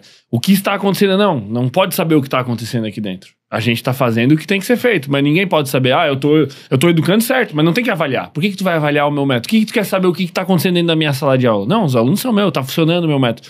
É quase que isso, tipo, talvez um medo de ser exposto de que são incompetentes, ou um medo de que questionem os métodos. Sabe por que eu acho que não é isso? Porque esses professores não estão na escola, entende? Eles não estão expostos a nada, eles estão falando o que eles querem falar, e eles escrevem no livro deles o que eles querem e pronto, e acabou, e aquilo Mas o importante seria pessoas com o teu nível de conhecimento, com uma mentalidade diferenciada, que conheçam as práticas baseadas em evidência, começarem a assumir papéis dentro das universidades, dentro desses congressos, dessas discussões. Eu acho que a questão é a seguinte, vamos lá. Qual é o problema? O problema é que nós temos a universidade, ela tem uma autonomia, certo? E essa autonomia, ela não é gratuita. Ela existe justamente para se opor ao autoritarismo. Porque qualquer governo, ele vai... se você tornasse as universidades submetido ao governo, o governo ia dizer, não, agora é para falar bem de mim. Né? Isso independentemente de qual é a natureza. Tem que ter uma independência. Por isso ela precisa da autonomia. Só que essa autonomia, ao mesmo tempo, ela cria certos contextos culturais, por exemplo, negacionistas, como esse que a gente está discutindo aqui. Mas existe uma politicagem, por exemplo, dentro dos cargos nas universidades, né? Dificilmente tu vai conseguir, com uma mentalidade que se oponha aos líderes que já existem, tu conseguir uma ascensão de liderança. Existe uma dificuldade, realmente, nas universidades existe uma política muito ainda, muito forte, assim, né? Quem é de universidade, quem é da academia, sabe que o bicho pega lá dentro. Mas a questão é que não parece que tem... As divergências estão em torno disso. Tem mais a ver com a distribuição de cargo, de poder lá dentro. A questão é a seguinte... Como é que a gente faz para quebrar essa lógica, né? Você tem uma lógica, você tem um sistema que ele gira sozinho. Então, você está na universidade, você tem que repetir aquilo para você virar mestre ou doutor. Você está na escola e você está totalmente distante disso, isso não te representa. E como é que a gente quebra? No meu entendimento, é o controle democrático que faz isso. Quando o poder público disser, eu vou fazer prática com evidência. Universidade, eu tô precisando de um negócio aqui, então a gente vai fazer um contrato, porque existem vantagens licitatórias em fazer contrato com universidade pública, mas eu quero prática com evidência. Quem tem aí? Aí você começa a ter um mecanismo de financiamento, de valorização, de quem tá fazendo prática com evidência na universidade, quem tá preocupado se aquilo que tá fazendo é uma prática que de fato funciona, que tá testando, mesmo que seja testando coisas novas, não precisa ser sempre as mesmas coisas, né? Quando o poder público começar a fazer isso, você começa a inverter essa lógica. Mas quantos políticos a gente tem que conhecem práticas baseadas em evidência? Mas aí eu não acho que é a política, eu acho que é a sociedade, entende? Eu acho que, assim, vai ter eleição. Ano que vem vai ter eleição para presidente. Bom, você pode votar por vários motivos. Você pode votar, por exemplo, porque alguém, você acredita que vai dar emprego, ou porque tem um alinhamento na área da saúde. A pergunta é, a gente vota por conta da proposta que ele tem para a educação? Não. Essa é a realidade. Então, por exemplo, eu tenho feito esse debate de educação baseada em evidências e eu vejo que muitas vezes muitos políticos gostam da ideia, mas ele precisa propor essa ideia, alguém precisa propor essa ideia, o quanto mais melhor, todos se possível. E a sociedade precisa, em termos de contraparte, dizer, essa ideia me interessa, ele ganhou meu voto. Então, eu vejo o seguinte, que esse assunto tem que ser debatido de maneira que seja o interesse da sociedade. Quando for interesse da sociedade, vai ser interesse dos políticos, mas isso entende? é utopia total. Não sei, eu acho que tem várias coisas. Elas se comunicam eventualmente, né? Uma coisa fortalece a outra, que fortalece uma. Eu acho que, por exemplo, na área da educação especial, que é a área especialmente que eu milito, né? Esse discurso tem se tornado cada vez mais forte. Então, entre as famílias, por exemplo, autistas, se alguém disser, eu vou fazer inclusão escolar baseada em evidências, ele tem uma probabilidade de ter voto maior. Por quê? Porque esse assunto vem sendo construído ao longo dos anos dentro dessa comunidade. Porque essa comunidade veio percebendo Exatamente. o que funciona e o que não funciona. De que tem que ter uma consideração pela ciência para determinar o que você vai fazer. Isso não acontece ainda na educação de modo geral, mas eu entendo, né, a minha perspectiva, que pode ser utópica eventualmente, né, de que esse assunto vem começando a ganhar espaço, e à medida que ele ganha espaço no aparelho do Estado, a universidade responde, entende? A universidade, ela não é a locomotiva da sociedade. No meu doutorado, né, eu estudei com alguns, a partir de alguns teóricos, chamado André Chervel e o Ivor Goodson, que eles fizeram pesquisa na França, na Inglaterra, eles mostraram que as disciplinas escolares, por exemplo, a gente acha que elas surgiram na universidade e aí depois chegou na escola, de maneira mais simplificada. E ao contrário, elas surgiram na escola, a escola criou, e aí depois a universidade disse, pô, esse assunto aqui, vamos aprofundar. E aí criaram os cursos universitários. Gramática, né? Português, por exemplo, é um exemplo, né? História, geografia, eles surgiram na escola. Então a escola, e portanto o poder público, eu tô falando de escola pública principalmente, ela é o motor principal da mudança. É a cultura escolar que faz isso. E a universidade tá formando responde. Os indivíduos, né? Exatamente. E aí a universidade responde a essa mudança da sociedade. Então essa é uma forma. Por quê? O que tem acontecido é o seguinte, ó. Temos um problema na educação. Temos um problema. Todo mundo concorda. Todo mundo sabe disso, certo? Quem tá no establishment, na inteligência, digamos assim, diz assim, não temos problema não, isso é só investimento, põe mais investimento. E aí tem surgido, na direita, uma série de respostas que são respostas muito equivocadas, muito estapafúrdias. Vou dar alguns exemplos. Escola cívico-militar. Eu não estou discutindo se ela tem que existir ou não tem que existir, até porque não existem dados produzidos. Eu estou dizendo que, mesmo que você seja a favor, não é um modelo sustentável para você fazer todas as escolas, para resolver o problema da disciplina. Por quê? Financeiramente, elas são muito mais financiadas do que a escola comum. Então não é um modelo universal. Além de todas as outras discussões que a gente pode fazer, metodológicas, em termos dos valores que são ali ensinados. Esse é um exemplo. O outro exemplo não, isso aí o problema da educação é a doutrinação na educação. Doutrinação em sala de aula é uma história, é um problema fantasioso. Eu não tô dizendo que não tem um professor que não faça campanha pro partido dele. Claro que tem.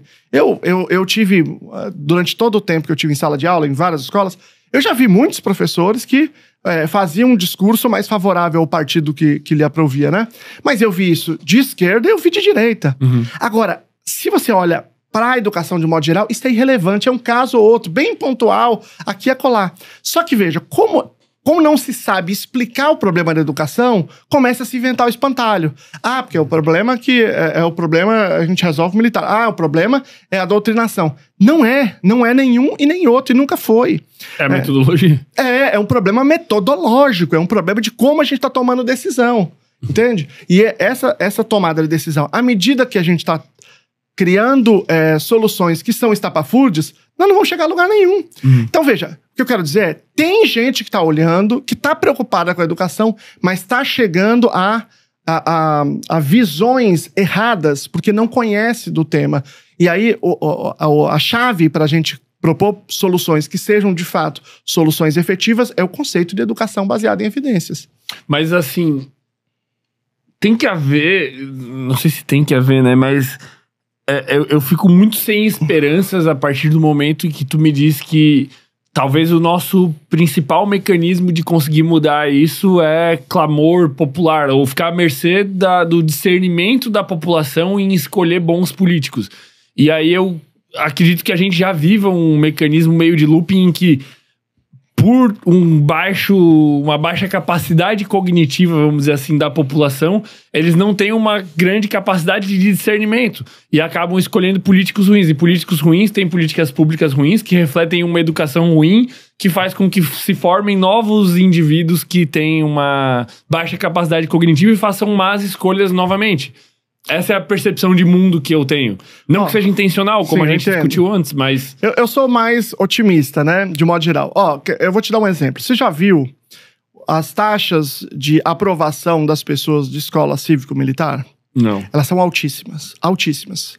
O que isso significa? Veja, como eu já disse, eu entendo que essa é uma decisão equivocada, é uma saída equivocada. Embora eu entenda que as escolas possam ter perfis diferentes, várias escolas. Na escola pública é tudo meio parecido, né? Meio homogêneo. E seria melhor se a gente tivesse propostas pedagógicas mais heterogêneas. Mas ainda assim, enquanto proposta universal, ela é equivocada. Mas o que quer dizer... Esses índices tão altos de aprovação querem dizer que as pessoas sabem que tá ruim e que elas querem alguma coisa diferente. Só que o que foi apresentado para elas é uma saída errada. E quando as pessoas começarem a apresentar outros tipos de saídas que são mais apropriadas, elas vão abraçar rapidamente porque elas estão atentas a esse tema. Então eu sou muito otimista em relação a como as pessoas vão propor, vão pensar em relação à educação à medida que lhes for apresentada. Por isso que eu acho que é importante ter esse espaço para poder falar disso. Eu imagino que agora tem começado outras pessoas a falar disso, né? É um espírito do tempo, né? De que as pessoas têm começado a falar de políticas públicas baseadas em evidências. Mas a gente tem políticos baseados em evidência? Tipo, a gente tem alguma alternativa? Tipo assim, existem nomes? Tipo, tem alguém que fala disso e é candidato a alguma coisa? Tem vários políticos que eventualmente falam disso, que são pontualmente... Não vou falar ninguém, porque isso aí vai virar um boné velho aqui no comentário.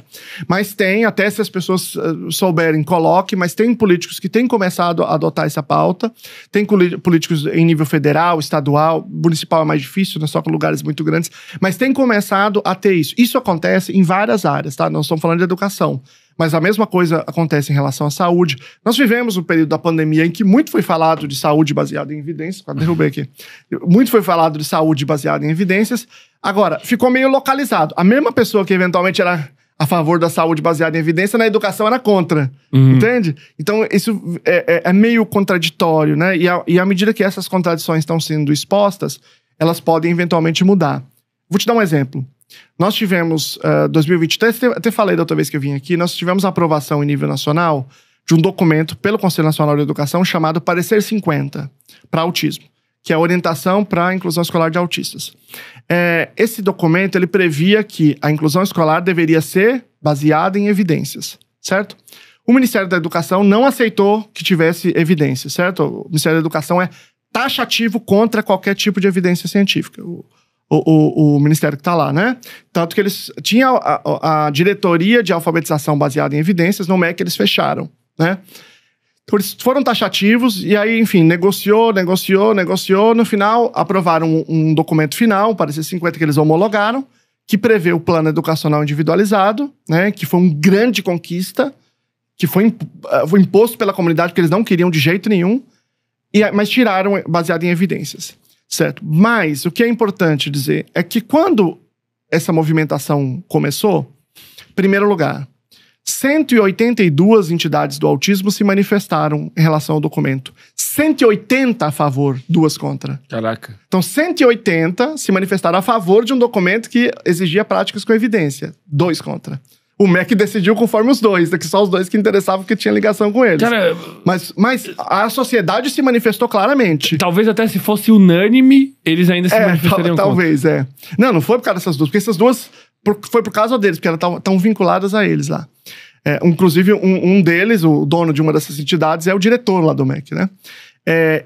E quando a gente começou essa movimentação, teve uma reunião no MEC para manifestar em favor do documento. Nessa reunião, tinha gente do PCdoB ao PL, de todos os partidos do espectro político, que estavam ali perante o ministro para defender um documento que previa práticas baseadas em evidências.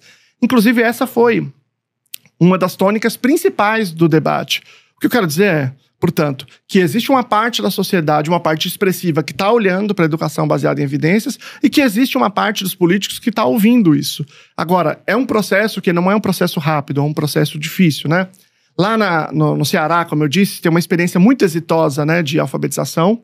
E quem fazia o debate de educação baseada em evidências lá era a professora Isolda Sela, depois virou vice-governadora. Quando o Camilo Santana assumiu o ministério, eu, inclusive, fiquei muito feliz, porque eles tinham uma história de prática com evidência. A Isolda Sela foi pro ministério, fiquei super feliz. E depois ela saiu. Ela ficou 2 anos, nunca, nenhuma vez ela mencionou educação baseada em evidências. Nunca, nenhuma vez. Então, foi uma... Não sei dizer. Medo de repressão? Não sei, é porque talvez no cenário ali, no cenário em que eles decidiram não entrar em conflito com esse establishment acadêmico, talvez, né? Mas foi muito frustrante isso. Mas isso não passou despercebido, sabe? Não passou despercebido pelas pessoas, pelos movimentos organizados, pela sociedade. E eu acho que essa é uma tendência, ainda que ela seja lenta. Uhum. Mas é uma tendência. Agora, eu acho que ela vai começar pelos municípios e pelos estados, e não pelo nível federal. É muito difícil se começar porque não tem a relação direta com as escolas. Porque a educação básica não é do federal, é do municípios e estados. Eu acho que é aí que vai começar o movimento. O que eu, como um indivíduo, não um professor, posso fazer? Apenas votar. Eu não sei dizer. Eu acho que, no seu caso especificamente, promover debates como esse, mas para as outras pessoas que estão fora desse contexto, eu não sei dizer assim, o que está à disposição do cidadão comum, a não ser exigir do seu político, a não ser exigir da sua escola, a não ser observar essas coisas, né, e compartilhar o que vê, enfim, compartilhar esses pontos de vista. Eu não sei, assim, é muito difícil essa ação do cidadão isolado dentro de um contexto ainda tão distante. Uma parte, quem quer ser pesquisador, acho que um caminho é propor projetos de pesquisa nesse sentido. Aqui nós temos mais situações de pesquisa experimental, né, uma pesquisa mais próxima dessa perspectiva de evidências nos departamentos de psicologia, muitas vezes, do que de educação, né? Você tem o Victor Haase lá na UFMG, tem o Fernando Capovilla ali na Universidade de São Paulo. Você tem outros casos também, tem lá na Alagoas tem a professora Daniela Ribeiro, enfim, tem alguns casos aí no Brasil espalhados, mas eles muitas vezes estão um pouco mais distantes da educação. Mas eu acho que aos poucos isso vem acontecendo. Eu recebo muito e-mail, muitas conversas de pessoas que querem fazer mestrado, querem fazer doutorado e querem fazer nessa perspectiva. Normalmente, quando eles mandam e-mail para mim, eu converso com eles, dou alguma indicação. Deseja pelo menos uma boa sorte. Mas às vezes, cara, por exemplo, esses dias, uma pessoa veio falar comigo que queria fazer o mestrado e tal, nessa perspectiva. Aí eu peguei e falei assim, mas deixa eu te falar, eu vou te ajudar aqui. Expliquei para eles os principais delineamentos de pesquisa e tal. Mas você já falou com a sua orientadora? Eu falei, porque muito provavelmente você vai levar um esculacho dela. Porque eu via o trabalho dela, assim, era um trabalho bem, bem distante, assim. Porque eu acho assim, a gente tem que também entender o lado do aluno, né? Por exemplo, eu, quando estava no doutorado, eu te falei que eu ouvia essas conversas, o cara dizendo que hoje o aluno sabe de tudo, que o professor ele vai dar aula, mas o aluno já sabe a matéria. Cara, eu não falava nada. Por quê? Porque eu queria sair logo daquilo ali, pegar um canudo, eu não queria entrar em confronto. Também não dá pra gente esperar que as pessoas entrem em confronto. Mas elas podem fazer outros artigos, depois que elas tiverem o seu doutorado, elas podem pesquisar o que elas quiserem. Então, por isso que eu te digo que é um processo demorado, porque tudo depende da mudança de uma certa cultura, né? E essa cultura, ela não responde imediatamente. Mas muitas vezes a pessoa desiste, né? Tipo, a pessoa faz o que tem que ser feito pra conseguir o canudo aí, como tu disse, conseguir o doutorado, e depois fala, vou trabalhar, vou ganhar dinheiro e muitas vezes ela se convence, né? Eu lembro que eu tava uma vez, assim, comendo na escola, porque eu dava aula na escola pequena, né? Nessa escola pequena, eu pegava todas as salas, então era de manhã e de tarde. Tem professores que trabalham só um período, né? E aí eles pegam muitas salas diferentes. E aí, eu tava lá almoçando, e tinha um professor, isso era tipo agosto, mais ou menos. Tinha um professor que no meio do semestre, em julho ali, ele tinha saído da sala de aula e ido pra um projeto de robótica. Mas ele tava lá na escola, era a escola que ele dava aula. E ele tava ali comendo. Em um certo momento, o que ele falou pra mim? Batendo papo, ele falou assim, olha, Sam, você vê, né? Hoje os alunos, mesmo papo, Hoje os alunos, eles já sabem toda a matéria, eles chegam aqui para desafiar o professor, mas eles já sabem tudo que eles procuraram na internet. Aí eu parei de comer, eu falei, cara, eu não acredito que você tá me falando isso, cara. Pô, vamos sair aqui, vamos sair. Os alunos estavam ali ainda, ou eles estavam chegando, vamos sair, você me diz quem é esse aluno. Pô, você deu aula aqui, cara, até outro dia você tá me dizendo esse absurdo que você ouviu em algum lugar. Então, assim, fui até agressivo com ele, assim, foi exagerado com ele, assim, eu fiquei muito indignado, assim. Eu falei, cara, vamos ali, quem é? Quem? Você deu aula aqui, fala o nome do aluno, qual que sabe a matéria antes, qual é o nome? Sabe? E aí ele ficou meio assustado, assim, por quê? Porque ele foi fazer uma pós e ele comprou acriticamente tudo que ele ouviu. Sim. Falou, os caras tudo fera, tudo doutor, deve estar falando a verdade. Isso. E ele não foi, capaz de comparar aquilo que ele estava ouvindo com a realidade dele do dia a dia. Então, acontece esse fenômeno também, principalmente quando você sai da sala de aula. Esse é um fenômeno muito comum, né? Porque, assim, quando você está na sala de aula, você não compra essa história. Quando você saiu, você já começa a ficar mais suscetível. Por quê? Porque você tá fora da realidade, você não tá mais no dia a dia ali. Aí quem tá na secretaria de educação, nas secretarias, tá fora da sala, tá fora da escola. Então ele fica mais suscetível ao discurso acadêmico. E isso gera, inclusive, muita animosidade contra os professores. Eu me lembro que, muito tempo, a gente tinha uma secretária lá, de educação, que toda reunião pedagógica, né, que reúne todos os professores, ela esculachava os professores. E dizia que era culpa dos professores, porque faltavam, porque não sei o quê.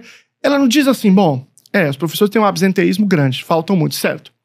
Qual é a política que foi feita em algum lugar que funciona para reduzir absenteísmo? Então vamos olhar as evidências científicas que tem em relação a isso.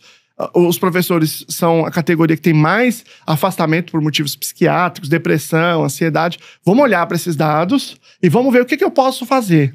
Por exemplo, posso melhorar as condições de aula, reduzindo a indisciplina por meio do PBIS. Eu posso fazer uma política para apoiar o professor, fazer um aconselhamento para melhorar questões de saúde mental. Não. Ela achava assim, vou na reunião, esculacho eles, falo que é um bando de preguiçoso, aí vai ficar top, aí vai melhorar. Quer dizer, isso não tem menor cabimento. Mas quando você está fora da sala de aula, às vezes você esquece, você perde a noção do que é a sala de aula. Isso até agrava, né, o que ela fazia. Vamos supor que eu seja pai, né? E aí eu tô escutando esse discurso aqui, eu vou ser pai do futuro, e eu quero a melhor educação possível para os meus filhos. Como que eu posso identificar uma escola que tenha, talvez, boas práticas, né? Quais são os indicativos? E se existe algum colégio hoje privado que seja pautado nessa conduta de práticas baseadas em evidências ou alguma coisa assim? Vamos lá, se você é pai, é muito difícil dizer qual é o mecanismo que você tem para avaliar, porque varia muito de qual é o nível que você tá, mas o principal deles é olhar o IDEB. Então, olha o IDEB da sua escola, então você pode ter alguma noção aí. Que é esse índice de desempenho. Exatamente. Tem outras provas, aqui, em São Paulo, por exemplo, tem o SARESP, né? Tem outras provas. Algumas delas saem índice para escola e outras não. Mas você tem que olhar o caso concreto também. Às vezes o IDEB é bom, mas você vai lá, tem algum outro motivo que tem alguma manipulação, alguma coisa, né? Ou que não endereça os valores que te interessam, né? Agora, o que eu acho que é mais importante que pode fazer essa transformação é os pais passarem a participar da escola. Então a escola tem duas estruturas, estou falando de escola pública, tem duas estruturas e que os pais podem participar, né? Que é a Associação de Pais e Mestres, a APM, e o Conselho de Escola. Eu sempre falo uma coisa que não é muito falada, mas é assim, precisa ter essas instituições, certo? E não tem pais que participem. A maioria das vezes, o que o diretor faz? Ele toma lá as decisões com alguns professores e passa na casa dos pais para colher a assinatura. De alguns pais que ele pede, posso colocar seu nome aqui? Ah, pode. Pais um pouco mais parceiro, mas pais que vão lá, discutem, participam, tomam a decisão, em geral, é muito raro. Então, os pais precisam ocupar esse papel e precisam começar a se perguntar, tem no PPP, que é o Plano Político Pedagógico, aqui as práticas? Deixa eu ver aqui como é que vocês estão decidindo isso? Então, os pais podem participar. Em relação às escolas, é o seguinte, não tem, até onde eu saiba, um modelo ou um grupo de escolas que tem especificamente esse olhar de prática baseada em evidências. Agora, quando eu olho para as práticas baseadas em evidências e eu olho para os tipos, os modelos de escola, tem um modelo de escola especificamente que tem os melhores dados, que tem a melhor evidência, que são as escolas montessorianas, baseadas no trabalho da Maria Montessori, que foi uma educadora, médica, começo do século XX, que elaborou uma série de estratégias para favorecer a autonomia e o aprendizado de crianças e que criou esse modelo. Esse modelo, ele não tem direitos autorais, né? Isso não tem no caso. Então, tem muitas escolas particulares que fazem tudo redondo, conforme previu a Montessori, com as atualizações. Tem outras que dizem que são montessorianas e que não fazem nada conforme o que está previsto. E, inclusive, escolas públicas poderiam, em tese, adotar e serem montessorianas, né? Essa é uma das coisas, por exemplo, que seriam possíveis, porque o modelo já está pronto, você não precisa inventar nada. Quando você pega nos Estados Unidos, por exemplo, é muito comum, e principalmente, assim, uma grande parte da elite americana tem os filhos em escolas montessorianas, porque elas têm os resultados mais robustos. Se assim, aproxima desses níveis internacionais bons. Sim, dos melhores níveis. Então, no caso, seriam entre os melhores colégios do Brasil. Sim. Estaria isso aí. Tem uma diferença muito significativa de... Não. Só que ela não é para crianças maiores, são para crianças pequenas, até o Fundamental 1. Depois ela já deixa de fazer sentido, né? Mas pro infantil, Fundamental 1, as montessorianas são que têm os melhores dados, assim, internacionalmente. Cara, o que tu acha da gente reunir o Léo Costa, o Wesley, o Igor Eck, a gente pegar mais uma galera e fundar uma universidade das práticas baseadas em evidência, um colégio das práticas baseadas em evidência? Pô. Eu acho que o problema é que prática baseada em evidência é um campo, e a gente vai ensinar coisas relacionadas à área. Porque esse campo se aplica a tudo. Mas imagina se fosse uma universidade em que os cursos de graduação... vários cursos. Isso, vários cursos. Teria o curso de nutrição com baseado em evidências, e todas as Exato. E um colégio tipo de ensino fundamental, médio, etc e tal, baseado em evidências. Já pensei muito nisso, assim, em uma pedagogia baseada em evidências, que não tem nada no Brasil. Escolas que têm essa fundamentação. Eu acho que esse é um campo, até para quem tá fazendo negócio, um campo que tem muito potencial. Cara, eu acho que teria procura, velho. O meu problema é que eu acho que, se pensa em termos de colégio, o problema é o tamanho dessa procura. Porque, assim, dentro de uma cidade grande faz sentido. Mas, tipo São Paulo. Assim. Mas em cidades menores seria mais difícil. É preciso que as outras escolas é que se tornem todas elas baseadas em evidências. Tu tem um filho, né? Sim. Ou tu tem dois? Não? Um filho, Benício. Ele estudou em algum... Tu avaliou o colégio dele antes de tu colocar ele e tal? Como é que foi? Porque, salvo engano, ele é autista. Meu filho é autista nível 3, que já estudou em escolas públicas, particulares, escola especial. E assim, as experiências que eu tive, no caso dele é muito mais complicado, porque ele é autismo nível 3, né? É um caso muito mais complexo. Não fala, não entende a fala. Então, uma escola, mesmo que ela seja de excelência para alunos com desenvolvimento típico, não necessariamente ela vai ser de excelência para ele, entende? Entendi. Hoje o cenário é o seguinte, as escolas particulares que ele estudou foram péssimas, e muitas delas têm bons desempenhos com alunos com desenvolvimento típico. Para alunos com deficiência em geral, tá? Pode haver exceções, mas em geral, escolas públicas são muito melhores que as particulares. E escolas municipais são muito melhores que as estaduais, né? Em geral, porque você tem mais proximidade ali, né? Eu, por exemplo, estou no estado de São Paulo. O estado de São Paulo, a nível estadual, é péssimo. É muito ruim para alunos com deficiência. Também é muito ruim para os outros, mas para os alunos com deficiência. Especialmente, nós tivemos agora, recentemente, uma redução da verba da educação, do percentual de educação. Disse, não, na educação tá tudo certo, não precisa mais de dinheiro. Que é um absurdo. Eu falei, podiam pegar esse dinheiro que eles estão abrindo mão, porque eles estão achando que tem muito dinheiro, e faz uma política show de bola para educação especial, né? Capricha, né? Acabaram de fazer um decreto para dizer que tem que ser um profissional para acompanhar 5 crianças. Quer dizer, eles estão sucateando a educação especial ao mesmo tempo que tiram dinheiro, porque estão dizendo que está com dinheiro sobrando. É um tipo de postura muito ruim. Então, em geral, municipais são melhores que estaduais. Embora eu já ouvi falar de alguns lugares, alguns municípios que são ruins, que o estado seria melhor. Assim, então, a gente não tem muita possibilidade de fazer a avaliação no município, porque tecnicamente falando, eu não quero dizer que é bom, assim, que tecnicamente é bom. Na verdade, em geral, essas escolas públicas municipais têm maior acolhimento, que é uma coisa muito difícil de você mensurar, de você avaliar, né?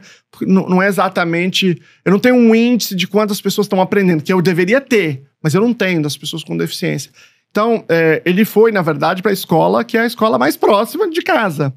E essa escola mais próxima, claro que podia fazer algum arranjo para ir para outros lugares, mas ele foi para mais próximo porque eu já dei aula nessa escola, que é a escola Cíntia Cliquet, que tem uma professora de AE, que eu sei que é uma professora dedicada, que é a professora Emiliana, que tem uma diretora dedicada, ou seja, que tem uma estrutura mais de acolhimento e carinho. Então, nesse sentido, para quem está na rede é mais fácil, porque você conhece as pessoas, você tem um pouco mais de informação. Infelizmente, a gente não tem um dado mais claro para a gente, por exemplo, no caso da educação especial, classificar, entender quais escolas têm melhor desempenho. Vendo esse cenário, algumas pessoas podem se fazer a mesma pergunta que eu vou fazer agora, né? Eu posso educar os meus filhos em casa eu mesmo? Ou, sei lá, com professores particulares? Ou, sei lá, juntar os filhos de alguns amigos e fazer uma mini escola ou algo parecido com isso? Bom, se você fizer uma mini escola, ela é uma escola, certo? Agora, essa é uma das, que eu esqueci de falar antes, essa é uma das respostas erradas que uma parte, principalmente da direita, tem proposto em relação à educação brasileira. É muito difícil você estudar a educação do ponto de vista metodológico. Em geral, você tem uma metodologia e aí você propõe essa metodologia para um grupo de pessoas e propõe a ausência dela para um outro grupo de pessoas. É um ensaio controlado, randomizado. Então, por exemplo, eu pego 100 escolas, sorteio, para 50 eu faço uma matemática lá, por exemplo, de uma certa forma, para 50 não, e eu avalio antes e depois. Tem uma outra forma, que é com delineamento de sujeito único. Vou te dar um exemplo. Eu pego 3 escolas e vou medir todos os comportamentos de indisciplina delas 3. E aí, no segundo bimestre, na escola 1, eu coloco o PBIS. Só nas outras não. Eu continuo medindo, mas não coloco. No bimestre 2, eu vou acrescentar, no bimestre 3, a escola 2. E no último bimestre eu coloco na escola 3. Então eu consigo ver exatamente se tá caindo conforme eu coloquei. Chama delineamento de sujeito único. E aí se eu fizer isso várias vezes, eu sei que aquilo funciona. Só que tem certas coisas que não dá para eu fazer o mesmo tipo de estudo, que a gente chama de estudo experimental. O homeschooling é um exemplo. Por quê? Porque eu não posso pegar um tanto de criança e dizer, vocês não vão para a escola. Vocês vão ficar em casa. Eu não posso fazer isso, né? Então, é uma violação da liberdade daqueles indivíduos. Então, assim, alguns vão, outros não vão, e eu vou observar, né? Então, os estudos são observacionais. Estudos observacionais têm problemas muito grandes, porque tem outras coisas acontecendo, outras variáveis, né? E elas podem me confundir. Não quer dizer que eles não dá para estabelecer uma relação de causalidade. Por exemplo, o cigarro. Por que a gente sabe que cigarro causa câncer? A gente não deu cigarro para metade das pessoas e metade não deu. A gente foi observando, um grupo aqui tem câncer, outro grupo ali também, outro grupo... Com vários estudos observacionais, a gente demonstrou uma relação de causalidade. No caso do homeschooling, a gente observa para esses casos e a gente analisa quais são os resultados. Então, os resultados são muito confusos, porque é muito difícil acessar essas pessoas. Muitas delas têm muita resistência em participar de um estudo científico, tal, porque tem entre essas pessoas um discurso muito forte contra o establishment, contra a academia, que a universidade é comunista, é ateia, coisa assim. Mas o que a gente sabe é o seguinte, do ponto de vista acadêmico, parece que os alunos podem ter um desempenho bom, compatível com a escola, às vezes melhor, às vezes pior, mas compatível. Mas o problema social é muito importante, né? Existe um problema bastante grande do ponto de vista de desenvolvimento de habilidades sociais. Agora, isso é por causa do homeschooling? Ou é por causa de quais as famílias decidem fazer o homeschooling? São aquelas famílias que eventualmente... Às vezes o indivíduo já tem problemas sociais e decidem fazer. Exatamente. É difícil metrificar. Às vezes essa família rejeita essa convivência social. Muitas famílias fanatizadas, ou politicamente, ou religiosamente. Esse é um fenômeno que anda junto com o homeschooling. Não quer dizer que todas as pessoas que fazem homeschooling têm esse perfil, mas... Como é muito presente, é muito próximo desses problemas, a gente não sabe direito o que causa o quê. Mas, de um modo geral, não é uma boa saída. E no Brasil, não tem regulamentação, justamente porque, de um modo geral, a ideia é preservar o direito dessas crianças ao aprendizado e também a convivência social que é fundamental pra gente viver em sociedade. Mas quando tu fala homeschooling, não é ensinado pelo tutor, no caso. Existe um professor ali no caso, ou não? Mas você tem modelos que podem ser os pais ou que pode ser o tutor, depende do caso. Entendi. Mas se for em casa, a gente vai chamar de homeschooling, né? E não na escola. E não na escola. Cara, tem alguma... Assim, dado todo esse panorama, o que tu acha que vai acontecer nos próximos anos, assim? O que tu tem esperança de que aconteça? Ou o que tu acredita verdadeiramente numa possibilidade de uma mudança no cenário da educação do Brasil? Tu vê que tem pontos acontecendo, assim, o que tu acha que vai acontecer, vamos dizer assim? Eu acho que sim. Eu acredito nisso, embora eu possa ser um otimista, né? Eu acho que vão começar a surgir municípios que vão começar a implementar legislações obrigando a educação a ser baseada em evidências, obrigando na hora de propor uma política pública, né, uma política dentro da secretaria, que ela olhe para a literatura, sumarize essa literatura científica, diga o que já foi experimentado, e aí diga em que medida que aquilo está se propondo baseia naquilo. Eu acho que começa a surgir nas universidades professores com disposição de fazer estudos experimentais, de receber essa perspectiva com base em evidências. Só que eu acho que isso tudo vai demorar, né? Mas eu acho que está nesse caminho, nesse trilho, sabe? É assim, na universidade, de um modo geral, você tem 2 tipos de trabalhos que vão ser feitos hoje, né? Um trabalho conceitual, ou seja, você vai escrever sobre tal coisa na perspectiva de fulano, tal coisa na perspectiva de Beltrano, que são trabalhos, ou seja, unicamente teóricos e que são importantes, são mais filosóficos, né? E você tem trabalhos que são trabalhos de análise qualitativa, ou seja, por exemplo, eu vou numa escola e faço uma certa coisa e eu descrevo como as pessoas se sentiram, o que eu vi, o que aconteceu. Esse estudo qualitativo ou conceitual, eles não conseguem dizer relação de causalidade, o que causa o quê. Então, a pessoa vai lá, por exemplo, ela aplica uma aula de música, uma pesquisação, por exemplo, e ela diz, então a música funciona muito bem. Não, calma aí. Um estudo qualitativo, observacional, ou qualitativo, ou pesquisação assim, ele não é capaz de descrever nenhuma relação de causalidade. Ou eu faço uma pesquisa randomizada, ou eu faço delineamento de sujeito único. O estudo precisa ser experimental para controlar a variável. Certo? Do contrário, não faço afirmação. Afirmação de causalidade. Para que serve um estudo qualitativo desse tipo? Ele serve para dizer... Até para me dizer qual estudo experimental eu devo fazer ou não. Se eu faço estudos qualitativos com música, não sei o quê, eu vou dizer se as pessoas se sentem felizes, se não. O que aconteceu ali que eu não previa que ia acontecer. Tu tá colhendo dados. Eu tô colhendo dados qualitativos, dados que vão informar a minha pesquisa experimental. Um não substitui o outro. Então, o problema nosso não é ter esses estudos. O problema é a ideia de que ele substitui o estudo experimental. Isso é ridículo, entende? Então, a gente precisa ter um equilíbrio na nossa produção. Nós precisamos ter estudos conceituais, precisamos ter estudos qualitativos e precisamos ter estudo experimental. Esse aqui não existe hoje. E aí, você acaba fazendo estudo conceitual e dizendo que isso funciona para aquilo, que não tem o menor cabimento, estudo conceitual não serve para isso. Estudo qualitativo dizendo o que funciona e o que não funciona, que não faz o menor sentido. Então, nós precisamos ter esse equilíbrio. E esse equilíbrio precisa, portanto, que a academia se engaje, né? Que tenha mais professores com essa perspectiva. E eu acho que isso vai acontecer. Principalmente à medida que os municípios começarem a responder essa demanda da sociedade. Perfeito. Tem algum recado que tu queira deixar, sei lá, para os professores, ou para os alunos, ou para os pais, ou para a audiência em geral? Alguma coisa que a gente não abordou aqui? Não tem nada que a gente não tenha abordado. Foi um papo bem amplo aqui nosso, né? Passamos por tudo. Mas o que eu quero dizer é o seguinte: leve esse debate para todos os lugares. Leve o debate de educação baseada em evidências. Questione. Porque a questão é o seguinte: nós vamos fazer assim. Já foi testado isso? Cadê os dados? Me mostra aí, quero dar uma olhada.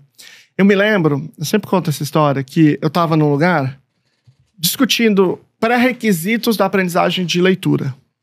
E uma pessoa levantou e disse assim, não, porque Vygotsky já falou que não tem pré-requisito. Então não pode colocar pré-requisito. E aí, a minha resposta simples é a seguinte, eu não falei pra ela, que ela era uma senhorinha e tal.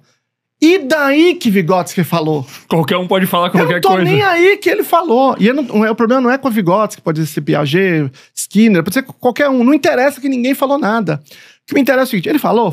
quais são as evidências que sustentam aquilo que ele falou? Essa é a minha pergunta.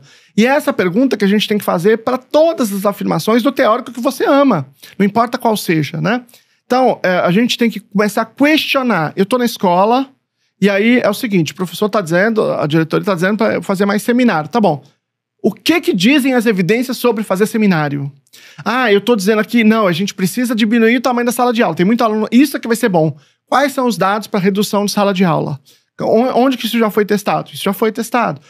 E aí, todas as coisas que a gente passa no dia a dia, a gente tem que se perguntar, bom, isso já foi testado? Se já foi testado, quais são os dados? E se não foi testado, vamos testar? Porque senão tu pode estar tomando a decisão na direção errada, que alguém já testou se funcionou. Eu tô propondo uma coisa que já foi testado, ou tô propondo uma coisa que inclusive, não funcionou. Ou eu não sei quais são as saídas, né? Eu posso nem ter pensado qual é a saída. E aquilo foi testado. Então, a pergunta é...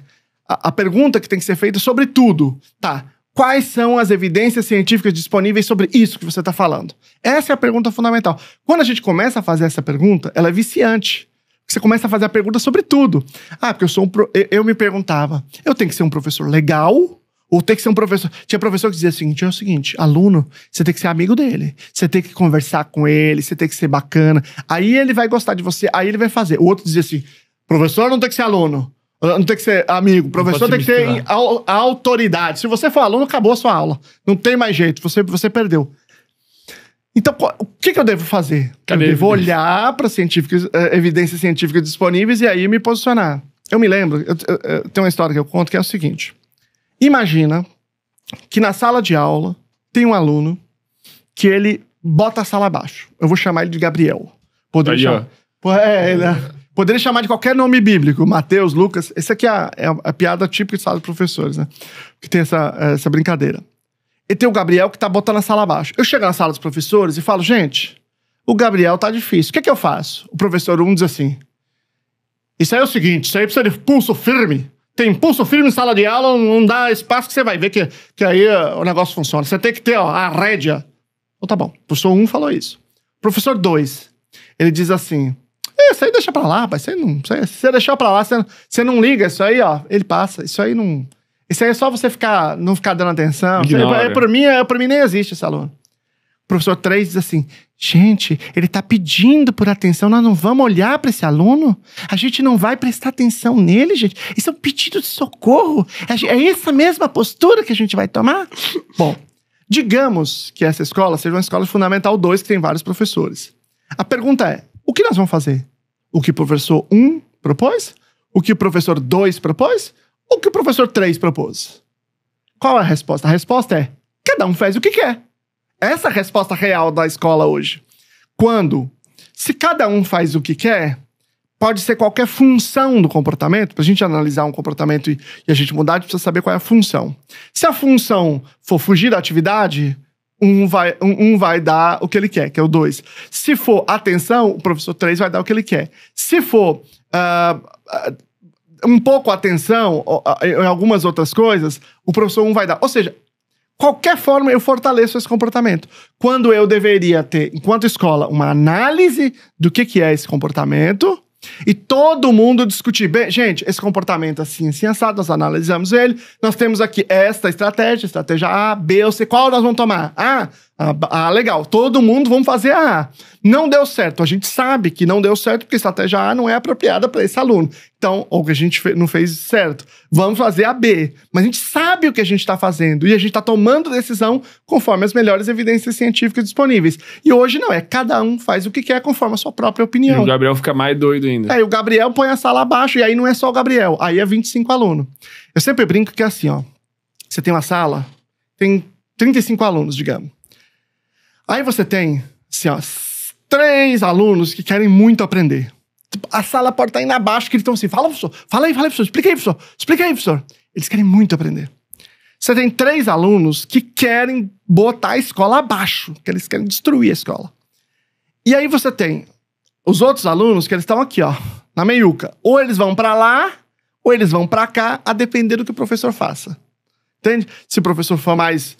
tiver um controle maior, eles vão estudar. Mas assim, mas não vão botar a sala abaixo, mais ou menos, né? Ou então eles vão entrar no coro e vão botar a sala abaixo. E aí, a gente precisa ter um controle muito grande disso. A gente precisa olhar para isso e entender essa dinâmica. E aí, pegar esses 3 alunos e fazer uma intervenção individualizada com eles, esses 3 que estão dando um problema mais sério, e você aplicar as estratégias para o controle da maioria da sala. E funciona, dá pra gente fazer isso. Só que, da maneira que a gente tá fazendo as coisas, você tem 30 alunos botando fogo na sala. Porque antigamente, você tinha 2 alunos. Aí você dizia assim, você tirou esses alunos, tá tudo certo. Mas eu entrava na sala, não tinha 2 alunos, tinha 30 alunos fazendo isso. Como é que eu vou tirar 30 alunos da sala? Entende? Não resolve. Talvez resolvesse décadas atrás, mas hoje não resolve isso. Você precisa ter práticas que são efetivas para eles. Senão, você vai ladeira abaixo com esses alunos. Porra, perfeito. Cara, obrigado demais por ter vindo aqui compartilhar tudo isso de informação. E eu espero, assim, ó, de verdade, que isso chegue nas pessoas que precisa chegar. E também, parabéns pelo teu trabalho, que é... Cara, é uma luta, assim, difícil, né, cara? Só de tu falar aqui, a maioria das coisas que tu traz aqui, assim, chega a dar uma revolta, né, em algum nível, com esse negacionismo das pessoas, e principalmente pessoas que tomam decisões importantes que não conseguem encarar essa realidade e querer melhorar. Elas querem tirar as ideias da cabeça. Então, pô, obrigado por estar aqui, compartilhando essa informação, e parabéns pelo teu trabalho. Pra quem quiser te acompanhar mais, aonde que consegue te encontrar, o que tu tem pra oferecer, tem cursos? Em primeiro lugar, obrigado pelo convite mais uma vez, sempre legal estar com você aqui. Bom, meu nome é fácil de achar, que é Lucelmo, né? Não tem erro. Então, Lucelmo Lacerda no Instagram. No YouTube tem o perfil Lucelmo Lacerda, que eu discuto mais ciência e tal. E o Lunaaba, que eu discuto mais questões relacionadas ao autismo. As pessoas podem me acompanhar lá.